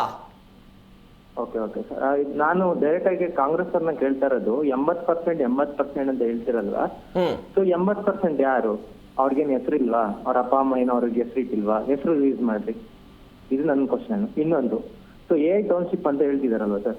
AI ಟೌನ್ಶಿಪ್ ಅಂದ್ರೆ ಅಲ್ಲಿ ಇಂಟರ್ನೆಟ್ ಇಂಪಾರ್ಟೆಂಟ್, ಕರೆಕ್ಟ್ ತಾನೆ? ಹೌದು. ಸೊ ಇಂಟರ್ನೆಟ್ ಬೇಕು ಅಂದ್ರೆ ಆಪ್ಟಿಕಲ್ ಕೇಬಲ್ ಎಲ್ಲಿಂದ ತರ್ತಾರೆ? ನಿಯರೆಸ್ಟ್ ಸಮುದ್ರ ಎಲ್ಲಿದೆ? ಸೊ ಇವ್ರೇನೋ ಇಲ್ಲ, ನಾನು ಆಪ್ಟಿಕಲ್ ಕೇಬಲ್ ಅಲ್ಲಿ ತರಲ್ಲ, ಡೈರೆಕ್ಟ್ ನೆಟ್ವರ್ಕ್ ಟವರ್ಗಳನ್ನ ಹಾಕ್ತೀನಿ ಅಂದ್ರೆ ಎಷ್ಟು ಪಕ್ಷಿಗಳು ಸಾಯ್ತವೆ. ಇದಕ್ಕೆಲ್ಲ ರೆಸ್ಪಾನ್ಸಿಬಿಲಿಟಿ ಯಾರು ತಗೋತಾರೆ? ಡೇಟಾ ಸೆಂಟರ್ಗೆ ನೀರ್ ಬೇಕಲ್ಲ, ನೀರ್ ಎಲ್ಲಿಂದ ತರ್ತೀರಾ? ಅಂಡರ್ಗ್ರೌಂಡ್ ಇಂದ ತರ್ತೀರಾ? ಕಾವೇರಿ ನೀರಿಂದ ಕೊಡ್ತೀರಾ? ಸೊ ಕಾವೇರಿ ನೀರ್ ಕೊಡ್ತೀನಿ ಅಂದ್ರೆ ಬೆಂಗಳೂರಿಗೆ ಏನ್ ಕೊಡ್ತೀರಾ? ಅವರೇ ಕುಡಿಬೇಕಾ? ಕರೆಕ್ಟ್. ಇದು ನನ್ನ ಕ್ವಶನ್ ಸರ್. ಅಂದ್ರೆ ಇದಕ್ಕೆ ಬೇಕಾದಂತ ಮೂಲಭೂತ ಸೌಕರ್ಯಗಳೇ ಇಲ್ಲ, ಯಾಕೆ ಟೌನ್ಶಿಪ್ ಮಾಡ್ತೀರಿ ಅಂತ ನಿಮ್ದು ವಾದ. ಹೌದು ಸರ್. ಆಮೇಲೆ ಇನ್ನೊಂದು, ನೀವು ರೀಸೆಂಟ್ ಆಗಿ ನೋಡಿರ್ಬೇಕು ಸರ್, 635 ಕೋಟಿ ಸರ್, 625 ಕೋಟಿ ಖರ್ಚು ಮಾಡಿ ಬೆಂಗಳೂರಿನಲ್ಲಿ ಮರಗಳನ್ನ ನೆಟ್ಟಿದ್ದಾರೆ. ನೀವು ಕಾಂಗ್ರೆಸ್ ಪೇಜಿಗೆ ಹೋಗಿ ನೋಡಿದ್ರು ಇದು ಹಿಂಗೆ ಇರ್ಬೇಕು, ಅವ್ರ ಪೋಸ್ಟರ್ ಆಲ್ರೆಡಿ ಹಾಕಿದ್ದಾರೆ. ಸೊ ಇಲ್ಲಿ ನಮ್ದು 5-6 ಲಕ್ಷ ಮರಗಳನ್ನ ಕಡ್ದ್ಬಿಟ್ಟು ಇಲ್ಲಿ 6,000 ಮರ ಹಾಕೋದಿಕ್ಕೆ 600 ಚಿಲ್ಲರೆ ಕೋಟಿ ಏನ್ ಖರ್ಚು ಮಾಡ್ತೀವಿ? ಯಾರಪ್ಪನ ಮನೆ ದುಡ್ಡಿದ್ದು? ನಾವು ಕಟ್ಟೋ ಟ್ಯಾಕ್ಸ್ ತಾನೆ. ನಾವ್ ಒಂದ್ ಗಾಡಿ ತಗೊಂಡು 5 ಲಕ್ಷ 50,000 60,000 ಟ್ಯಾಕ್ಸ್ ಕಟ್ಬೇಕು. ಕಾರ್ ತಗೋತೀವಿ ಅಂದ್ರೆ 1.5-2 ಲಕ್ಷ ಟ್ಯಾಕ್ಸ್ ಕಟ್ಬೇಕು. ಇದೆಲ್ಲ ಯಾರೋ ನಾವು ಕಷ್ಟಪಟ್ಟು ದುಡ್ಡು ತಾನೆ.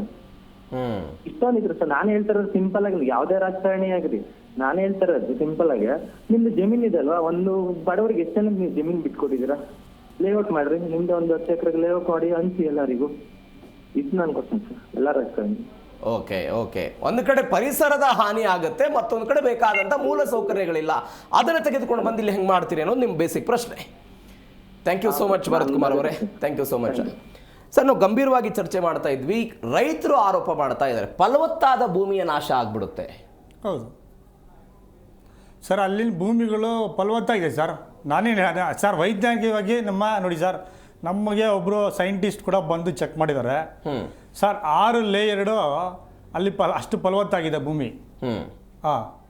ಅವ್ರು ಬೇಕಾದ್ರೆ ಚಂದ್ರಶೇಖರ್ ಬಿರಾದರ್ ಅಂತೇಳಿ ಅವ್ರ ನಂಬರ್ ಕೂಡ ಕೊಡ್ತೀವಿ, ಸೈಂಟಿಸ್ಟು. ಅವರು ನಮ್ಮ ಬಿಡದಿ ಭಾಗವನ್ನು ನೋಡಿ, ಸಾರ್ ಏನು ಸರ್ ಇಷ್ಟೊಂದು ಫಲವತ್ತಾಗಿರೋಂಥ ಮಣ್ಣನ್ನು ಯಾಕೆ ಸರ್ ಇವರು ಕಾಂಕ್ರೀಟ್ ಮಾಡ್ತಾರೆ ಅಂತ ಸಖತ್ ಬೇಜಾರು ಮಾಡ್ಕೊಂಡು ಹೋಗಿದ್ದಾರೆ. ಬೇಕಾದ್ರೆ ಅವ್ರ ನಂಬರ್ ಕೂಡ ಕೊಡ್ತೀನಿ, ಚಂದ್ರಶೇಖರ್ ಬಿರಾದರ್ ಅಂತ. ಓಕೆ. ಪರಿಸರಕ್ಕಾಗಿ ನಾವು ಹೋರಾಟಕ್ಕೆ ಹೋದಾಗ ಅವ್ರು ನಮ್ಗೆ ಸಿಕ್ಕಿದ್ರು. ಅವರೇ ಖುದ್ದಾಗಿ ಇಂಟ್ರೆಸ್ಟ್ ತೋರಿಸಿ ನಮ್ಮ ಬಿಡದಿ ಭಾಗ ಬಂದು ನೋಡ್ಕೊಂಡು ಹೋಗಿದ್ದಾರೆ. ನಮ್ಮ ಹತ್ರ ಪ್ರತಿಯೊಂದು ಡಾಕ್ಯುಮೆಂಟ್ ಇದೆ ಸರ್. ಅವ್ರೇನು ಸೈಂಟಿಸ್ಟ್ ಅಲ್ವಾ ಅವರು? ಅಂದ್ರೆ ನೀವು ಹೇಳ್ತಾ ಇರೋದು ಇಂತಹ ಫಲವತ್ತಾದ ಭೂಮಿಯನ್ನು ಬಿಟ್ಟು ಬೇರೆ ಕಡೆ ಹೋಗಿ. ಸರ್, ಇವರು ಫಲವತ್ತಾದ ಭೂಮಿ ಅಂತ ತೋರಿಸಿಲ್ಲ ಸರ್. ಇವರು ಫಲವತ್ತಾದ ಭೂಮಿ ಅಂತಾನೆ ತೋರಿಸಿಲ್ಲ ಅವರು ಸರ್. ಇವರು ಚಾನಲ್ ಪಕ್ಕದಲ್ಲಿ ಏನು ನೀರು ಹೋಗ್ತದೆ ನೋಡಿ, ಅದನ್ನು ಮಾತ್ರ ನೀರಾವರಿ ತೋರಿಸಿದ್ದಾರೆ. ಓಕೆ. ಹಂಗಾರೆ ಸರ್, ಬೋರ್ ಹಾಕಿ ನೀರು ಬಂದ್ರೆ ಅದು ನೀರಾವರಿ ಅಲ್ವಾ? ಹೌದು. ಹೌದು. ಹಂಗಾರೆ ಕೆರೆಯಿಂದ ನಾವು ಪಂಪ್ ಮಾಡ್ಕೊಂಡು ನೀರು ವ್ಯವಸಾಯ ಮಾಡಿದ್ರೆ ಅದು ನೀರಾವರಿ ಅಲ್ವಾ? ಹೌದು. ಇವರು ಅಷ್ಟು ತೋರಿಸಿಲ್ಲ ಸರ್. ಇವರು ಚಾನಲ್ ಮುಖಾಂತರ ಏನು ಅಕ್ಕಪಕ್ಕ ಇದೆ ನೋಡಿ, ಅಷ್ಟು ಜಮೀನುಗಳು ಮಾತ್ರ ನೀರಾವರಿ ತೋರಿಸಿದ್ದಾರೆ. ಅಂದ್ರೆ ಈಗ ಟೌನ್ಶಿಪ್ ಮಾಡೋದಕ್ಕೆ ಭೂಮಿ ಅಂತ ತೋರಿಸಿದ್ದಾರೆ, ಅದು ನೀರಾವರಿ ಅಲ್ಲದ ಪ್ರದೇಶ ಅಂತ ತೋರಿಸಿದ್ದಾರೆ. ಹೌದು. ಓಕೆ. ಅವರು ಎಲ್ಲ ಬಂಜರು ಭೂಮಿ ಅಂತಾನೆ ತೋರಿಸಿರೋದು ಅವರು. ಯಾವಾಗ ಈಗ ಆಗಿರೋದಾ ಅಥವಾ ಕುಮಾರಸ್ವಾಮಿ ಅವರ? ಇವರು ಈಗ ಸರ್, ಈಗ ತೋರಿಸ್ಲಿ ಅವರು ಸರ್. ಸೋಷಿಯಲ್ ಅಸೆಸ್ಮೆಂಟ್ ಇವ್ರು ಮಾಡೇ ಇಲ್ಲ. ಎಕ್ಸಾಮ್ಷನ್ ತಗೊಂಡಿದ್ದಾರೆ ಸರ್ ಅವರು. ಓಕೆ. ಸಾಮಾಜಿಕ ಅಧ್ಯಯನ ಮಾಡಿದಿರಾ, ಅದರಿಂದ ಎಕ್ಸಾಮ್ಷನ್ ತಗೊಳ್ಳೋದು ಯಾವ ರೀತಿ ಒಳ್ಳೆ ಯೋಜನೆ ಹೇಳಿ. ಓಕೆ, ದಯವಿಟ್ಟು. ಎಸ್ ಸರ್, ಬರ್ತೀನಿ. ಬಿಡದಿಯಿಂದ ಮತ್ತೊಬ್ಬರು ಕಾಲರ್ ಇದ್ದಾರೆ, ಕೆಂಪಯ್ಯ ಅಂತ. ನಮಸ್ಕಾರ ಕೆಂಪಯ್ಯನವರೇ. ಕೆಂಪಯ್ಯನವ್ರೆ ನಮಸ್ಕಾರ. ಹಲೋ, ನಮಸ್ಕಾರ. ನನ್ನ ಧ್ವನಿ ಕೇಳಿಸ್ತಿದ್ಯಾ ನಿಮ್ಗೆ? ಕೇಳಿಸ್ತಿದೆ sir. Yes sir, Bidadi township ಬಗ್ಗೆ ಮಾತಾಡ್ತಾ ಇದೀವಿ. ಕುಮಾರಸ್ವಾಮಿ ಮತ್ತು DK ಶಿವಕುಮಾರ್ ನಡುವೆ ರಾಜಕೀಯ ಫೈಟಾ ಅಥವಾ ರೈತರು ಮತ್ತು ಸರ್ಕಾರದ ವಿರುದ್ಧ ಫೈಟಾ ಇದು? ಇದು ಹೇಳ್ಬೇಕು ಅಂದ್ರೆ ಈ ರಾಜಕೀಯದ್ದೇ ಅಂತ ಹೇಳ್ಬೋದು. ರಾಜಕೀಯದ್ದು? ಹೌದು. ಹೆಂಗೆ? ಯಾಕೆಂದ್ರೆ ಯಾರು ಬಂದು ಅಲ್ಲಿ ಪ್ರತ್ಯಕ್ಷವಾಗಿ ಕಂಡು ಯಾರು ಮಾತಾಡ್ತಿಲ್ಲ. ಈಗ ಕಾಂಗ್ರೆಸ್ ಪಕ್ಷದವರು ಪ್ರತಿಯೊಬ್ರು ಒಂದೊಂದು ಕೊಡ್ತಾರಲ್ಲ, ಯಾರು ಒಬ್ರು ಬಂದು ಅಲ್ಲಿ ಆ ಜಾಗ ನೋಡಿ ಯಾರು ಮಾತಾಡಿದಾರ? ಓಕೆ. ಮತ್ತೆ ಈಗ ಹೇಳ್ತಿದಾರಲ್ಲ ಸರ್ ಕುಮಾರಸ್ವಾಮಿಗೆ, ಇವಾಗ ಅದೇ ಲೆಕ್ಕ ತಗೊಳ್ಳಿ. 2006ರಲ್ಲಿ ಅವಾಗ ಭೂಮಿ ವ್ಯಾಲ್ಯೂಯೇಷನ್ ಇದ್ದಿದ್ದು ಏನು 1.5 ಇಂದ 2 ಲಕ್ಷ ಇತ್ತು. ಆ ಲೆಕ್ಕ ತಗೊಂಡು ಅವರು 25 ಲಕ್ಷ ಅಂತ ಇದ್ ಮಾಡಿದ್ದಾರೆ 1 ಎಕರೆಗೆ. 1 ಎಕರೆಗೆ ಇವರು ಹೌದು ಅದೇ ಪ್ರಕಾರ ಇವರು ಕೊಡಕ್ಕಾಗುತ್ತಾ ಕಾಂಗ್ರೆಸ್ ಪಕ್ಷದವರು? ಓಕೆ. ಇವತ್ತಿನ ವ್ಯಾಲ್ಯೂಯೇಷನ್ 4 ಇಂದ 5 ಕೋಟಿ ಅಂದ್ರೆ ಅವರು ಪ್ರಕಾರ ತಗೋಬೇಕು ಅಂದ್ರೆ ಹೆಚ್ಚು ಕಮ್ಮಿ 35 ಇಂದ 45 ಕೋಟಿ ರೂಪಾಯಿ ಆಗುತ್ತೆ 1 ಎಕರೆಗೆ ಕೊಡ್ತಾರ ಅವರು. ಓಕೆ, ಅಂದ್ರೆ ಭೂಮಿಯ ಮೌಲ್ಯ ಅಷ್ಟಿದೆಯಾ ಬಿಡದಿಯಲ್ಲಿ? ಇವಾಗ ಭೂಮಿ ಮೌಲ್ಯ ನೀವ್ ಯಾರೇ ಹೋಗಿ ಎಲ್ಲೇ ಕೇಳೋದು 4 ಇಂದ 5 ಕೋಟಿ ರೂಪಾಯಿ ಇದೆ ಸರ್ 1 ಎಕರೆಗೆ. 1 ಎಕರೆಗೆ ಇವ್ರು 3 ಕೋಟಿ ರೂಪಾಯಿ ಕೊಡ್ತೀವಿ ಅಂತಿದ್ದಾರೆ. ಅದೇ ಸರ್ ಇವರು ಅದೇ ಕೆಲಸ ಮಾಡ್ಕೊಂಡು ಇವ್ರು ದುಡ್ಡು ಮಾಡ್ಬೇಕಷ್ಟೇ. ಓಕೆ. ಅಲ್ಲ ಸರ್, ನಿಮ್ಮೂರಿನ ಹುಡುಗರಿಗೆ, ನಿಮ್ಮ ಮನೆಯ ಹುಡುಗರಿಗೆ ನಿಮ್ಮೂರಲ್ಲೇ ಕೆಲಸ ಸಿಗುತ್ತಲ್ಲ, ಕಂಪನಿಗಳು ಬರ್ತವೆ. ಅದೇ ಸರ್ ಕೊಡ್ತಾರೆ, ಏನೋ ಸೆಕ್ಯೂರಿಟಿ, ಯಾರೋ ಹೋಟೆಲ್ ತೆಗಿತಾರೆ, ಯಾರದೋ ಒಂದಿಷ್ಟು ಜನ ವಾಹನಗಳ ಜನರೇಟ್ಗಳಾಗ್ತವೆ. ನಿಮ್ಮೂರಿನ ಯುವಕರಿಗೆ ನಿಮ್ಮೂರಲ್ಲೇ ಕೆಲಸ ಸಿಗುತ್ತಲ್ಲ, ಬೆಂಗಳೂರಿಗೆ ಬರುವಂತ ತಪ್ಪುತ್ತೆ ಅಂತ ಅವ್ರ ವಾದ ಇದೆ. ಎಲ್ಲ ಸುಳ್ಳು ಸರ್, ಯಾರು ಕೆಲಸ ಕೊಡಲ್ಲ. ನೀವು ಇವಾಗ ಬೇರೆ ಕಡೆ ಫ್ಯಾಕ್ಟ್ರಿಗಳ ನೋಡ್ಕೊಂಡ್ ಬನ್ನಿ. ನಮ್ಮ ದಕ್ಷಿಣ ಇದು ಸೌತ್ ಇಂಡಿಯನ್ಗೆ ಕೆಲಸ ಕೊಟ್ಟಿದ್ದಾರೆ, ನಾರ್ತ್ ಅವ್ರು ಜಾಸ್ತಿ ಜನ ಇದ್ದಾರೆ. ಓಕೆ ಓಕೆ, ಅಂದ್ರೆ ಹೊರಗ್ಲವ್ರು ಬರ್ತಾರೆ, ನಮ್ಮವ್ರಿಗೆ ಏನು ಅನುಕೂಲ ಆಗಲ್ಲ ಅಂತ. ಈಗ ನೀವು ನೋಡಿರೋ ಪ್ರಕಾರ ಹೆಚ್ಚು ಕಮ್ಮಿ 81% 1 ಎಕರೆಕ್ಕಿಂತ ಕಡಿಮೆ ಜನ ಇರೋದು. ಕೊಡೋ ಇವ್ರು 2 ಕೋಟಿಲಿ ಏನ್ ಹೆಚ್ಚಿಗೆ ಬಂದೆ ಒಂದು 50 ಲಕ್ಷದಿಂದ 1 ಕೋಟಿವರೆಗೂ ಒಬ್ಬೊಬ್ರಿಗೆ ಬರ್ಬೋದು. ಅದು ಎಷ್ಟು ದಿನ ಇಟ್ಕೊಂತಾರೆ ಸರ್ ಅವರು? ಕರೆಕ್ಟ್. ಇಟ್ಕೊಂಡ್ಮೇಲೆ ಅದೆಲ್ಲ ಮುಗಿದ್ಮೇಲೆ ಏನ್ ಮಾಡ್ಬೇಕು ಇವ್ರು ಸೆಕ್ಯೂರಿಟಿ ಕೆಲಸನೋ ಇಲ್ಲ ಯಾವ್ದಾದ್ರು ಕೂಲಿ ಕೆಲಸ ಮಾಡ್ಕೊಂಡು ಬಿದ್ದಿದ್ಬೇಕಷ್ಟೇ ತಾಯಿಯವ್ರಿಗೂ. ಅವ್ರ ಮಕ್ಕಳಿಗೆ ಯಾವ ವಿದ್ಯಾಭ್ಯಾಸ ಕೊಡ್ತಾರೆ, ಭವಿಷ್ಯ ಕೊಡ್ತಾರೆ? ಅಂದ್ರೆ ನಮ್ ಭೂಮಿ ಇದ್ರೆ ನಾವೇ ಒಂದಿನ ಕೆಲಸ ಮಾಡ್ಕೊಂಡು ಅಲ್ಲೇ ಇರ್ಬೋದು ಅಂತ ಆಲೋಚನೆ. ಹೌದು ಸರ್, ಇವಾಗ ನೀವು ಅಲ್ಲೇ ಹೋಗಿದ್ದೀರಲ್ಲ ಸರ್, ಇವಾಗ ಕೊಕ್ಕೋ ಫ್ಯಾಕ್ಟ್ರಿ, ಟೊಯೋಟಾ ಫ್ಯಾಕ್ಟ್ರಿ ಎಲ್ಲ ಮಾಡಿದಾರಲ್ಲ, ಆ ಸುತ್ತಮುತ್ತ ಗ್ರಾಮಗಳಲ್ಲಿ ಯಾರು ತರ ಆಗಿದ್ದಾರೆ ತೋರಿಸಿ. ಓಕೆ ಓಕೆ ಕೆಂಪಯ್ಯನವರೇ, thank you so much G Kannada ಜೊತೆ ಮಾತನಾಡಿದ್ದಕ್ಕೆ. ಬೆಂಗಳೂರಿಂದ ಪ್ರಸನ್ನ ಅಂತ ಒಬ್ಬ ಕಾಲರ್ ಇದ್ದಾರೆ. ನಮಸ್ಕಾರ ಪ್ರಸನ್ನ ಅವರೇ. ಪ್ರಸನ್ನ ಅವರೇ ನಮಸ್ಕಾರ, ನನ್ನ ಧ್ವನಿ ಕೇಳಿಸ್ತಿದೆಯಾ? ಸಂಪರ್ಕ ಕಡಿತ ಆಗಿದೆ. ಅವರೊಂದು ವ್ಯಾಲಿಡ್ ಪಾಯಿಂಟ್ ಹೇಳಿದರು ಸರ್, ಉದ್ಯೋಗ ಸೃಷ್ಟಿ ಆಗುತ್ತೆ ಅಂತ ಹವಾ ಎಬ್ಬಿಸ್ತಿದ್ದಾರೆ. ಬಟ್ ನಮ್ಮೂರಿನ ಯುವಕರಿಗೆ ಉದ್ಯೋಗ ಸಿಗಲ್ಲ ಅಂತ. ಈಗಾಗಲೇ ಟೊಯೋಟಾ ಇದೆ, ಅನೇಕ ಕಂಪನಿಗಳು ಇದೆ, ಹಾಗಾಗಿದೆ ಅಲ್ಲಿ ವ್ಯವಸ್ಥೆ ಸರ್. ಈಗ ಬಿಡದಿ ಭಾಗದಲ್ಲಿ ನಿಮಗೆ ಗೊತ್ತು, ಇಂಡಸ್ಟ್ರಿಯಲ್ ಏರಿಯಾಕ್ಕೆ ಎಲ್ಲ ಭೂಮಿ ಕಿತ್ಕೊಂಡ್ರಂತ. ಅವತ್ತಿಗೆ ಏನು ಸ್ಟಾರ್ಟಿಂಗಲ್ಲಿ ಕೆಲವ್ರನ್ನ ಅಪಾಯಿಂಟ್ಮೆಂಟ್ ಮಾಡ್ಕೊಂಡ್ರು ಅಷ್ಟೇ, ಅವರಷ್ಟೇ ನಮ್ಮ ಬಿಡದಿ ಭಾಗದಲ್ಲಿ ಇರೋರು. ಇವತ್ತಿಗೂ ನೀವು ಒಂದೇ ಒಂದು ಕೆಲಸ ಕೊಡಿಸಿಕೊಂಡ ಅಲ್ಲಿ. ಓಕೆ, ಬಿಡದಿ ಇಂಡಸ್ಟ್ರಿಯಲ್ ಏರಿಯಾದಲ್ಲಿ ನಮ್ಮವ್ರು ಇಲ್ಲ ಸರ್ ಅಲ್ಲಿ. ಬರೀ ನಿಮ್ಗೆ ಬೇರೆ ಬೇರೆ ಎಲ್ಲೆಲ್ಲಿಂದ ಬಂದಿರೋರು ಕೆಲಸ ಮಾಡ್ತಾ ಇರೋದು, ನಮ್ಮವ್ರಿಗೆ ಅಂದರೆ ಸೇರಿಸ್ಕೊಳ್ಳೋದಿಲ್ಲ ಅಲ್ಲಿ. ನಮ್ಮ ಬಿಡದಿ ಭಾಗದ ಲೋಕಲ್ ಅಂದರೆ ಸೇರಿಸ್ಕೊಳ್ತಾ ಇಲ್ಲ ಸರ್ ಅಲ್ಲಿ. ಓಕೆ, ಮತ್ತು ಯಾಕೆ ಕೊಡ್ಬೇಕು ಅಲ್ಲಿದು ಎಷ್ಟು ಜನ ರೈತರು ನಮ್ಮ ಕಣ್ಣು ಮುಂದೆ ಎಷ್ಟು ಜನ ರೈತರು ಹಾಳಾಗಿದ್ದಾರೆ ಸರ್ ಅಲ್ಲಿ ಭೂಮಿ ಕೊಟ್ಬಿಟ್ಟು. ಅಲ್ಲ, ಸರ್ಕಾರದ ಹತ್ರನೇ ಡೇಟಾ ಇದೆ ಬಿಡಿ, ಇದು 195% ರೈತರು ಹಾಳಾಗ್ಬಿಡ್ತಾರಂತ ಸರ್ಕಾರದ ಹತ್ರನೇ ಡೇಟಾ ಇದೆ. ಯಾಕೆ ಹಾಳಾಗ್ತಾರೆ? ನೀವು ಕೊಡೋ ಪರಿಹಾರದ ನೀತಿ ಈ ಭೂಸ್ವಾಧೀನದ ಕಾನೂನು ಇಷ್ಟು ಚೆನ್ನಾಗಿದೆ. ಈ ಪರಿಹಾರವನ್ನು ಕೊಡಬೇಕಾದಂತಹ ಸಮಯದಲ್ಲೂ ಕೂಡ ಸರ್ಕಾರದ ಅಥವಾ ಕಾನೂನಿನ ಪ್ರಕಾರ 30 ದಿನಗಳಲ್ಲಿ ಹಣ ಜಮೆ ಆಗಬೇಕು ಅನ್ನೋದು ನಿಯಮ ಇದೆ. ಈ ಭೂಸ್ವಾಧೀನ ಆಗದ 30 ದಿನಗಳ ಒಳಗಾಗಿ ರೈತರ ಖಾತೆಗೆ ಹಣ ಹೋಗಬೇಕು ಅಂತ. ಬಟ್ ನೀವು ಕರ್ನಾಟಕದ ಎಲ್ಲೆಲ್ಲಿ ಭೂಸ್ವಾಧೀನಗಳಾಗಿದೆಯಲ್ಲ ಸರ್ಕಾರದ ಕೆಲಸಗಳಿಗಾಗಿ, ಎಲ್ಲೆಲ್ಲಿ 30 ದಿನಕ್ಕಾಗಿ ಈ ಹಣ ಜಮೆ ಆಗಿದೆ? ಏನು ಬೇಡ ಸರ್, ಮೊನ್ನೆ ದರ್ಶನ್ ಅಂತ ಒಬ್ರು ಕಾಂಗ್ರೆಸ್ ಭಕ್ತರು ಮಾಡ್ತಾ ಇದ್ರು. ಓಕೆ, ಅವರೇ ಹೇಳ್ತಿದ್ರು ಹಾಸನದಲ್ಲಿ ನನ್ನ ಭೂಮಿ ಹೋಗಿದೆ, ನನಗೆ ಇನ್ನೂ ದುಡ್ಡು ಬಂದಿಲ್ಲ ಪರಿಹಾರ ಅಂತ. ಬರ್ತೀನಿ ಸರ್, ಮಾತನಾಡೋಣ. ಎಸ್ ವೀಕ್ಷಕರೇ, ನೋಡ್ತಾ ಇದ್ದೀವಿ ಬಿಡದಿ ಫೈಟ್ ವಿಚಾರಕ್ಕೆ ಸಂಬಂಧಪಟ್ಟಂತೆ ಆಗ್ತಾ ಇರುವಂತಹ ಪ್ರತಿಭಟನೆಗಳು. DK ಶಿವಕುಮಾರ್ ಒಂದು ಸ್ಟ್ಯಾಂಡ್ ತೆಗೆದುಕೊಂಡಿದ್ದಾರೆ, ಅಭಿವೃದ್ಧಿ ಮಾಡ್ತೀನಿ ಅಂತ. ಬಟ್ ಅವರು ಒಂದು ಜನಾಭಿಪ್ರಾಯವನ್ನ ಸಂಗ್ರಹ ಮಾಡುವಂತಹ ಗೋಜಿಗೂ ಕೂಡ ಹೋಗಿಲ್ಲ ಅಂತ ಅವ್ರು ಹೇಳ್ತಾ ಇದ್ದಾರೆ. ಹಾಗಾದ್ರೆ ವಾಟ್ ನೆಕ್ಸ್ಟ್? ಬಿಡದಿ ಟೌನ್ಶಿಪ್ ವಿಚಾರದ ಬಗ್ಗೆ ಚರ್ಚೆ ಮಾಡ್ತಾ ಇದ್ದೀವಿ. ಇಲ್ಲಿ ಪ್ರಮುಖವಾಗಿ ಕೇಳಿ ಬರ್ತಾ ಇರುವಂತಹ ಗಂಭೀರ ಆರೋಪ ಅಂತ ಹೇಳಿದ್ರೆ ರಿಯಲ್ ಎಸ್ಟೇಟ್ ಅನ್ನುವಂಥದ್ದನ್ನ ನೇರವಾಗಿ ಕುಮಾರಸ್ವಾಮಿ DK ಶಿವಕುಮಾರ್ ಅವರ ವಿರುದ್ಧ ಮಾಡಿದ್ದಾರೆ. ಹಾಗಾದ್ರೆ ನಿಜವಾಗಿಯೂ ಹಾಗೆ ಆಗ್ತಿದೆಯಾ? ಮಾತನಾಡಿಸ್ತೀನಿ ರೈತರನ್ನ. ಒಬ್ಬ ಕಾಲರ್ ಇದ್ದಾರೆ, ವೆಂಕಟೇಶ್ ಅಂತ. ನಮಸ್ಕಾರ ವೆಂಕಟೇಶ್ ಅವರೇ. ವೆಂಕಟೇಶ್ ಅವರು ನಮಸ್ಕಾರ. ಹಲೋ, ನಮಸ್ಕಾರ ವೆಂಕಟೇಶ್ ಅವರು, ಧ್ವನಿ ಕೇಳಿಸ್ತಿದ್ಯಾ ನಂದು? ಕೇಳ್ತಿದೆ ಸರ್. ಸರ್, ಎಲ್ಲಿಂದ ಕರೆ ಮಾಡ್ತಿದ್ದೀರಾ? ಹಾರೋಹಳ್ಳಿಯಿಂದ. ಹಾರೋಹಳ್ಳಿಯಿಂದ.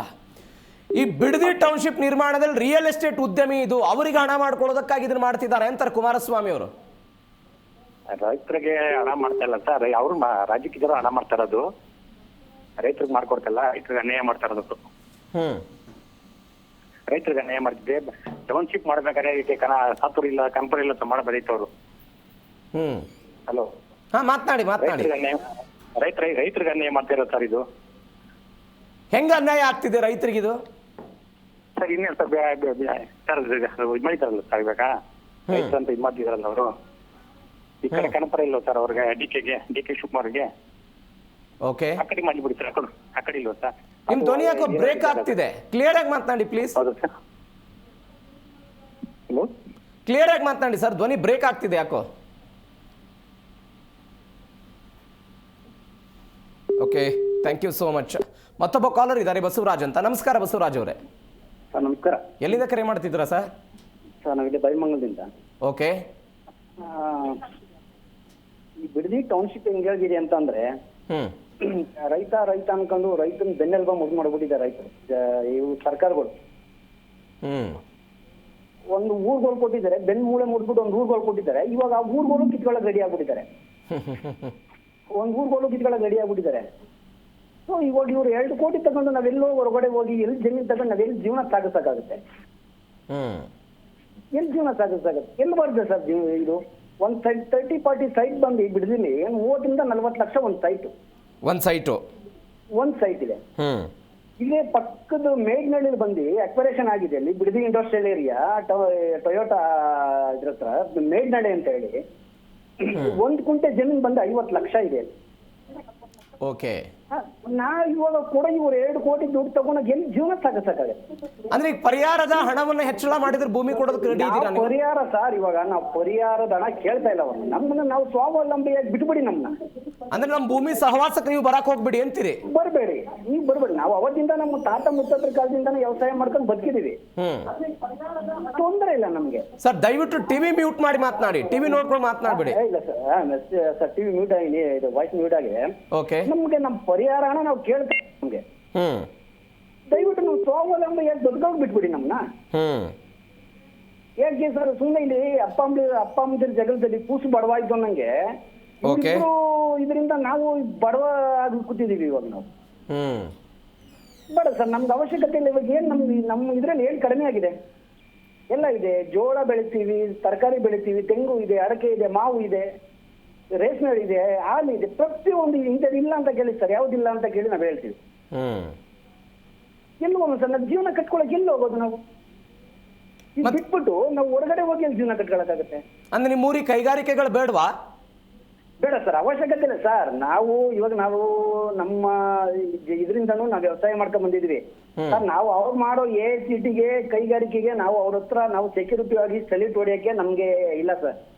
ಅಲ್ಲ ಬಸವರಾಜ್ ಅವರೇ, ಉತ್ತರ ಕರ್ನಾಟಕ ಸೇರಿದಂತೆ ಬೇರೆ ಬೇರೆ ಕಡೆ ನಮ್ಮ ಕಡೆ ಕೈಗಾರಿಕೆಗಳು ಬರ್ತಿಲ್ಲ, ನಾವು ಭೂಮಿ ಕೊಡೋದಕ್ಕೆ ರೆಡಿ ಇದೀವಿ ಅಂತೆಲ್ಲ ಹೇಳ್ತಾರೆ ಜನ. ನೀವು ನಮ್ಮ ಭೂಮಿ ಸಹವಾಸಕ್ಕೆ ಬರಬೇಡಿ ಅಂತ ಹೇಳ್ತೀರಿ, ಯಾಕೆ ಸರ್? ಉತ್ತರ ಕರ್ನಾಟಕಕ್ಕೆ ಹೋಗಿ ಮಾಡ್ಕೊಳ್ಳಿ ಸರ್. ಅಲ್ಲಿ ಉತ್ತರ ಕರ್ನಾಟಕದವ್ರು ಅಲ್ಲಿಂದ ಇಲ್ಲಿ ಬರೋದು ತಪ್ಪತ್ತಲ್ವಾ? ಅಲ್ಲಿ ಹೋಗ್ಲಿ, ಬೇಜಾನ್ ಜಮೀನ್ ಸಿಗುತ್ತೆ, ಅಲ್ಲಿ ಹೋಗಿ ಮಾಡ್ಕೊಳ್ಳಿ. ಅವರೇ ಇನ್ವೈಟ್ ಮಾಡ್ತಿದ್ದಾರಲ್ಲ, ಕರೆಕ್ಟ್, ಹೋಗಿ ಮಾಡ್ಕೊಳ್ಳಿ. ನಮ್ಮ ಭೂಮಿಗೆ ಬರಬೇಡಿ ಅಂತ. ನಮ್ಮ ಭೂಮಿ ಬರೋದು ಇವು ಸ್ವಾವಲಂಬ ಇದೆ ಸರ್. ಯಾರ ಹತ್ರ ನಾವು ಕೈ ಚಾಚುವಂಗಿಲ್ಲ. ಓಕೆ, ಒಂದ್ ಟೈಮು ನಾವು ಊಟ ಇಲ್ದ್ರೆ ಮನ್ಕೊಂಡು ನಮ್ನ ಯಾರು ಕೇಳೋದಿಲ್ಲ, ನಾವು ನೆಮ್ಮದಿಗಿರ್ತೀವಿ.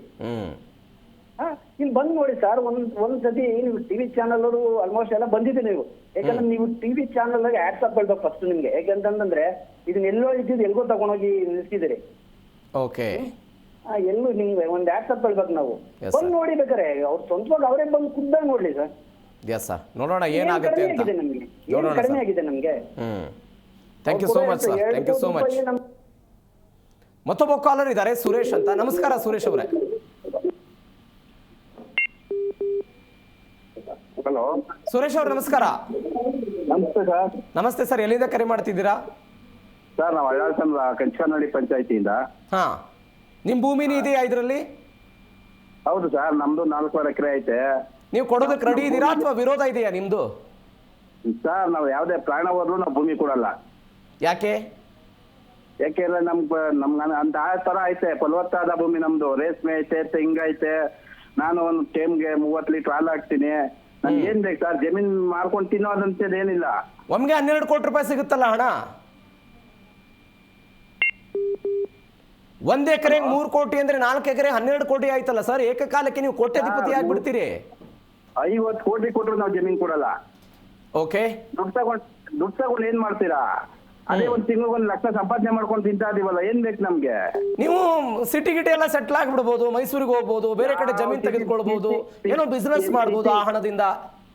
ಸಿಟಿಗಿನ ಐಪಯವಾಗಿದ್ದೀವಿ ಸರ್. ನನ್ನ ಮಕ್ಳಿಗೆ 1.5 ಲಕ್ಷ ಫೀಸ್ ಕಟ್ತಾ ಇದೀನಿ ವ್ಯವಸಾಯ ಮಾಡ್ಕೊಂಡು. ಇದು ರೈತನ ತಾಕತ್ತು. ಗತಾಯ ಪ್ರಾಣ ಹೋದ್ರು 1 ಇಂಚು ಭೂಮಿ ಕೊಡಲ್ಲ. ಅವ್ನು ನೋಡೋಣ, ಅವನೇನು ಚಾಲೆಂಜ್ ಆಗ್ತಾನ ಅಥವಾ ವಿರೋಧ. ಮತ್ತೀಗ ಆಲ್ರೆಡಿ 3 ಹೋಬಳಿಯಲ್ಲಿ 518 ಎಕರೆ ಭೂ ಸ್ವಾಧೀನಕ್ಕೆ ನೋಟಿಫಿಕೇಶನ್ ಆಗಿದೆಯಲ್ಲ. ಆಗ್ಲಿ ಬಿಡಿ ಸರ್, ಅವ್ನೇನ್ ಬೇಕಾದ್ ಮಾಡ್ಕೊಳ್ಳಿ, ಕೊಡೋರು ಕೊಟ್ಕೊಳ್ಳಿ. ನಾವು ಮಾತ್ರ ಒಂದು ಕಿಂಚಿಷ್ಟು ಭೂಮಿ ಅಂತೂ ಕೊಡಕ್ ನಾವು ತಯಾರಿಲ್ಲ. ನಿಮ್ಮ ವಿರೋಧ ಇದೆ? ವಿರೋಧ ಇದೆ. ರೈತರನ್ನ ಒಕ್ಲೆ ಬಿಸಕ್ಕೆ 3 ಹಳ್ಳಿನ ಇದ್ ಮಾಡವನೆ, ಮಾಡ್ಕೊಳ್ಳಿ, ನೋಡೋಣ ನಾವುನು. ಬಟ್ ರೈತರ ಹೋರಾಟ ಸರ್ಕಾರದ ಹೋರಾಟದ ನಡುವೆ ಇದು DK ಶಿವಕುಮಾರ್ HD ಕುಮಾರಸ್ವಾಮಿ ಆಗ್ತಿದ್ಯಾ ಬಿಡದಿಯಲ್ಲಿ? ಸರ್, DK ಶಿವಕುಮಾರ್ ಕುಮಾರಸ್ವಾಮಿ ಮಾಡಿದಾಗ 30 ಲಕ್ಷ ಕೊಡೋನು, 30 ಲಕ್ಷಕ್ಕೆ 25 ಎಕರೆ ಜಮೀನ್ ತೆಗಿಬೋದಾಯ್ತು ಅವಾಗ ಏನ್ ಡೆವಲಪ್ ಇರಲಿಲ್ಲ. ಓಕೆ, ಇವಾಗ 1 ಕೋಟಿ ಸರ್ ನಮ್ಮೂರಿಂದ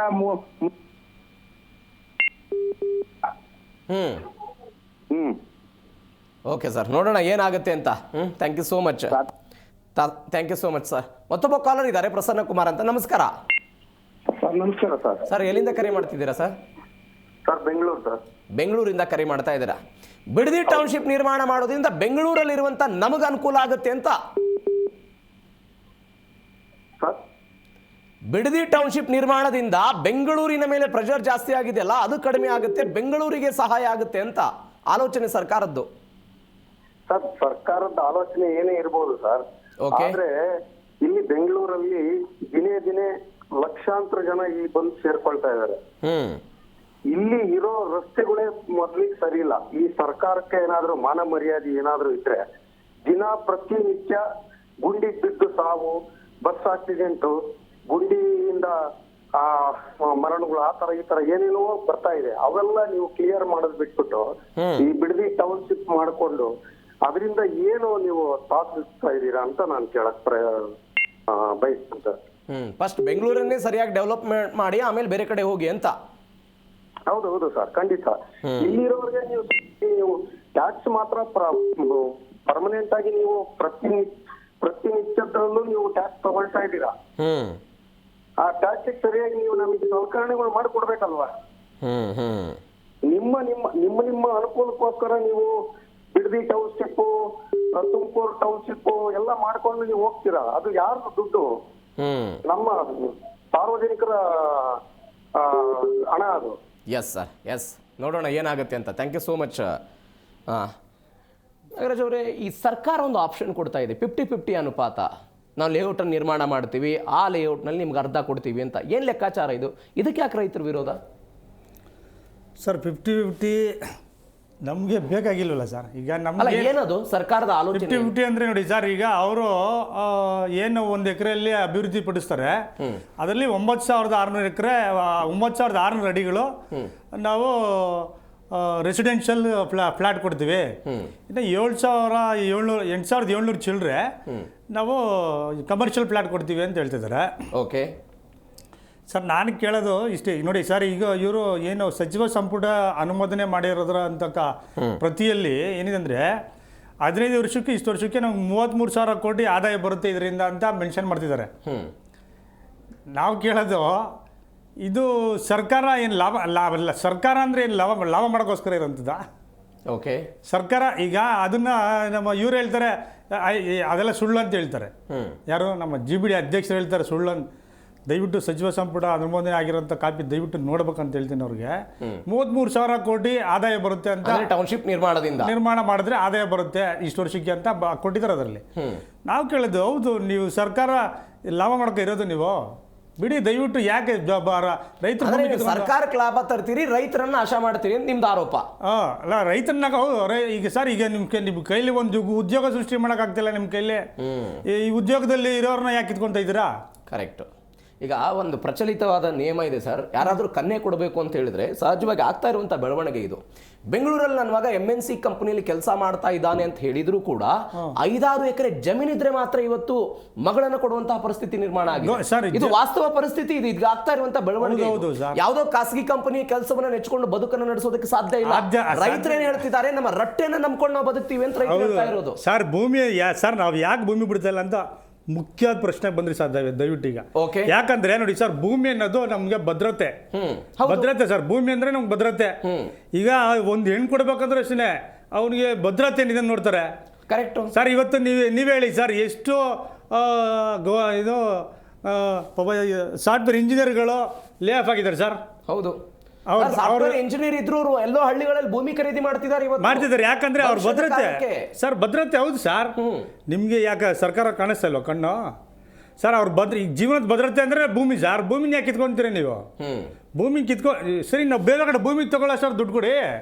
ಓಕೆ, ನೀವು ಭೂಮಿ ಕಿತ್ಕೊಂಡ್ಬಿಡ್ತೀರಾ ಅಂದ್ರೆ ನಾವು ಸರಿ, ನಿಮ್ಮ ಸರ್ಕಾರ ಏನೋ ಇಲ್ಲಿ ಯೋಚನೆ ಮಾಡ್ತೀರಾ, ಮಾಡ್ಕೊಂಡು ಅದೇನೋ ಹಾಳಾಗೋಗಿ ನಾವು ಬೇರೆ ಕಡೆ ತೊಗೊಳಕ್ಕಾದ್ರೂ ಕೊಡ್ರಿ.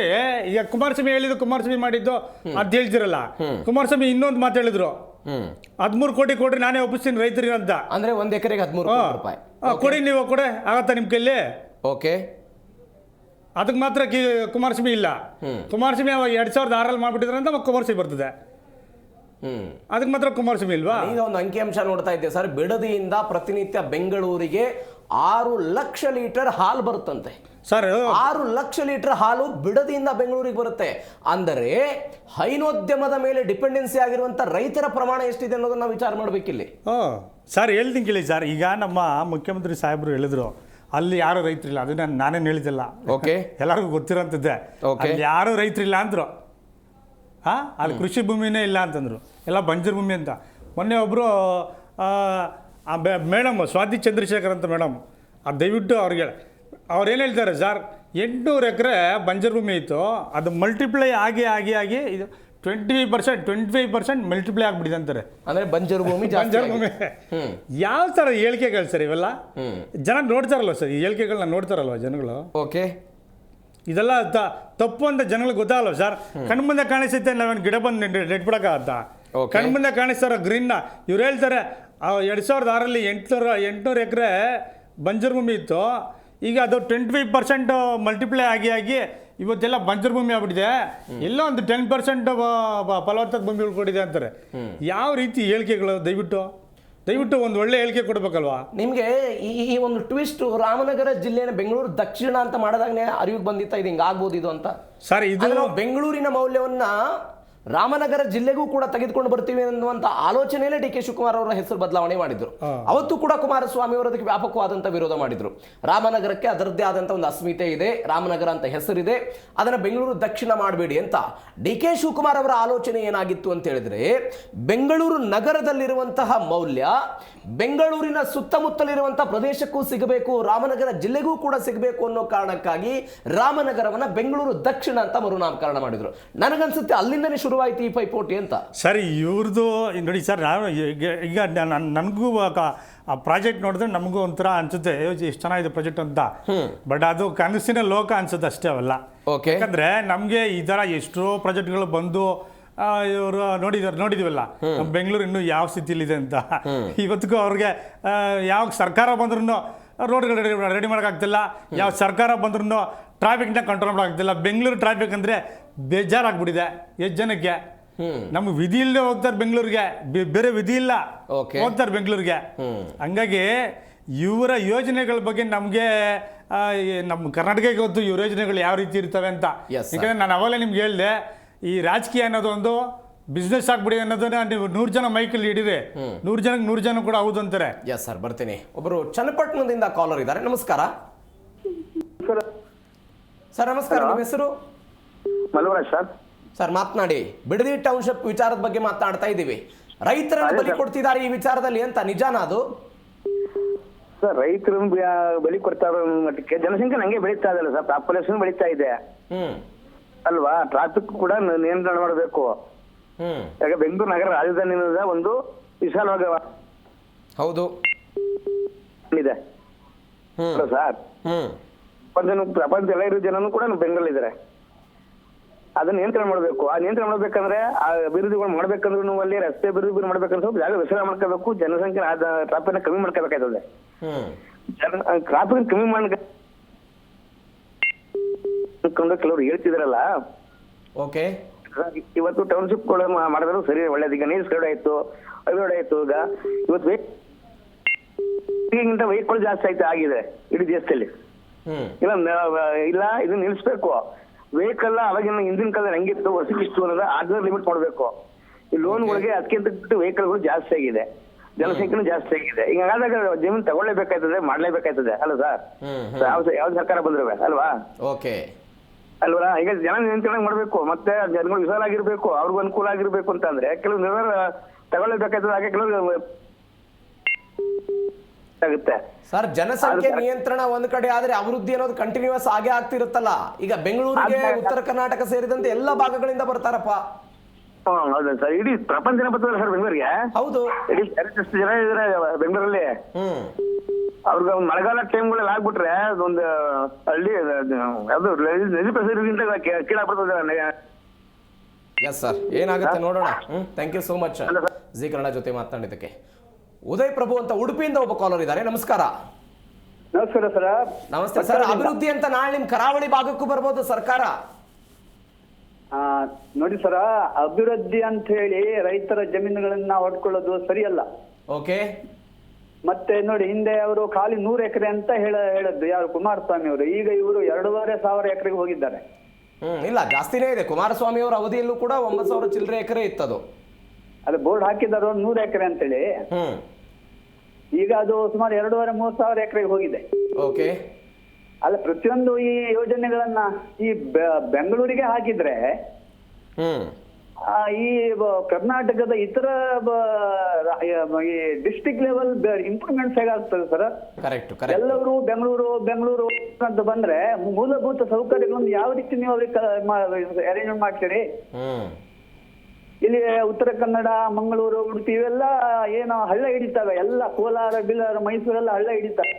ಪ್ರತಿಯೊಂದು ಯೋಜನೆಗಳು ಬೆಂಗಳೂರು. ಅರ್ಥ ಇಲ್ಲ ಇದು. ಕರೆಕ್ಟ್. ಈಗ ಆಂಧ್ರ ಡೆವಲಪ್ ಆಗುತ್ತೆ ಅದರಿಂದ. ಅಂದ್ರೆ ಬೆಂಗಳೂರನ್ನ ಹೊರತುಪಡಿಸಿ ಬೇರೆ ನಗರಗಳ ಅಭಿವೃದ್ಧಿ ಆಗ್ಬೇಕು ಅಂತ. ಮಹಾರಾಷ್ಟ್ರದಲ್ಲಿ ನಿಪ್ಪಾಣಿ ಇದೆ, ಬೇರೆಗಳು. ಬೇರೆ ಕಡೆ ಒಳ್ಳೆ ಈಗ ಆಂಧ್ರ ಪ್ರದೇಶ ಡೆವಲಪ್ಮೆಂಟ್ ಆಗುತ್ತೆ ಅದರಿಂದ. ಎಲ್ಲ ಡಿಸ್ಟ್ರಿಕ್ಟ್ ಗಳನ್ನ ಅವರು ಡೆವಲಪ್ಮೆಂಟ್ ಮಾಡಿದ್ರು.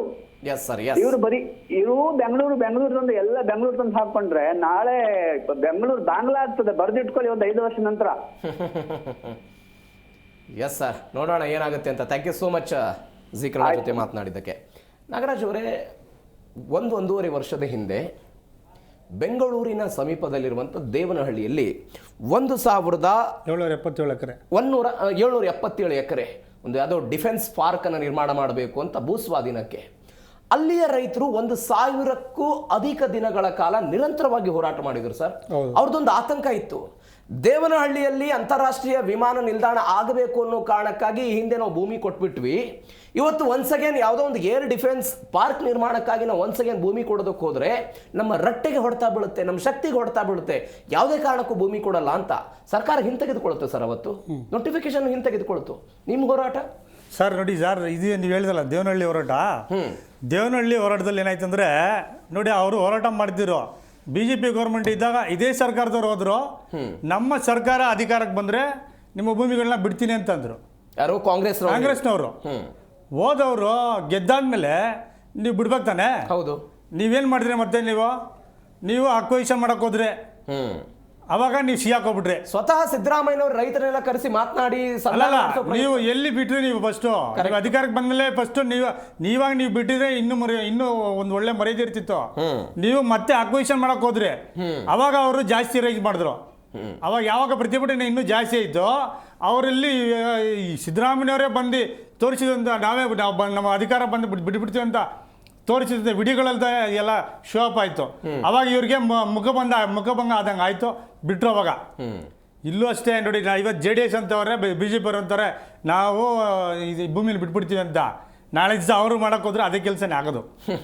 ಅದೇ ಕೆಲಸನೇ ಆಗೋದು. ನಾನು ಹೇಳಿದ್ದು ನೋಡಿ ಸರ್, ಸರ್ಕಾರ ಅನ್ನೋದು ದಯವಿಟ್ಟು ನೋಡಿ ಸರ್, ಸರ್ಕಾರ ಅನ್ನೋದು ಒಂದು ಜನಸೇವೆ. ಜನಸೇವೆ ಅಂತ ಒಂದು ಪ್ರಶ್ನೆ ಕೇಳ್ತೀನಿ ಸರ್. 2028ರ ಚುನಾವಣೆಗೆ ಒಕ್ಕಲಿಗ ಬೆಲ್ಟ್ನಲ್ಲಿ ತಮ್ಮ ವೋಟ್ಗಳನ್ನ ಹಿಡಿದುಕೊಳ್ಳೋ ಪ್ರಯತ್ನನ ಇದು? ಬೇಡ ಅಂತ ಕುಮಾರಸ್ವಾಮಿ ಬಿಜೆಪಿ ಹೇಳುವ ಮುಖಾಂತರ ರೈತರನ್ನ ಸೆಳೆಯೋದು, ಇಲ್ಲ ಹಿಂದೆ ಕುಮಾರಸ್ವಾಮಿ ಅವರು ಈ ಯೋಜನೆಯನ್ನು ತೆಗೆದುಕೊಂಡು ಬಂದಿದ್ರು, ನಾವು ಇದನ್ನು ಮಾಡ್ತಾ ಇದ್ದೀವಿ ಅಂತ DK ಶಿವಕುಮಾರ್ ಅವರ ವಾದ.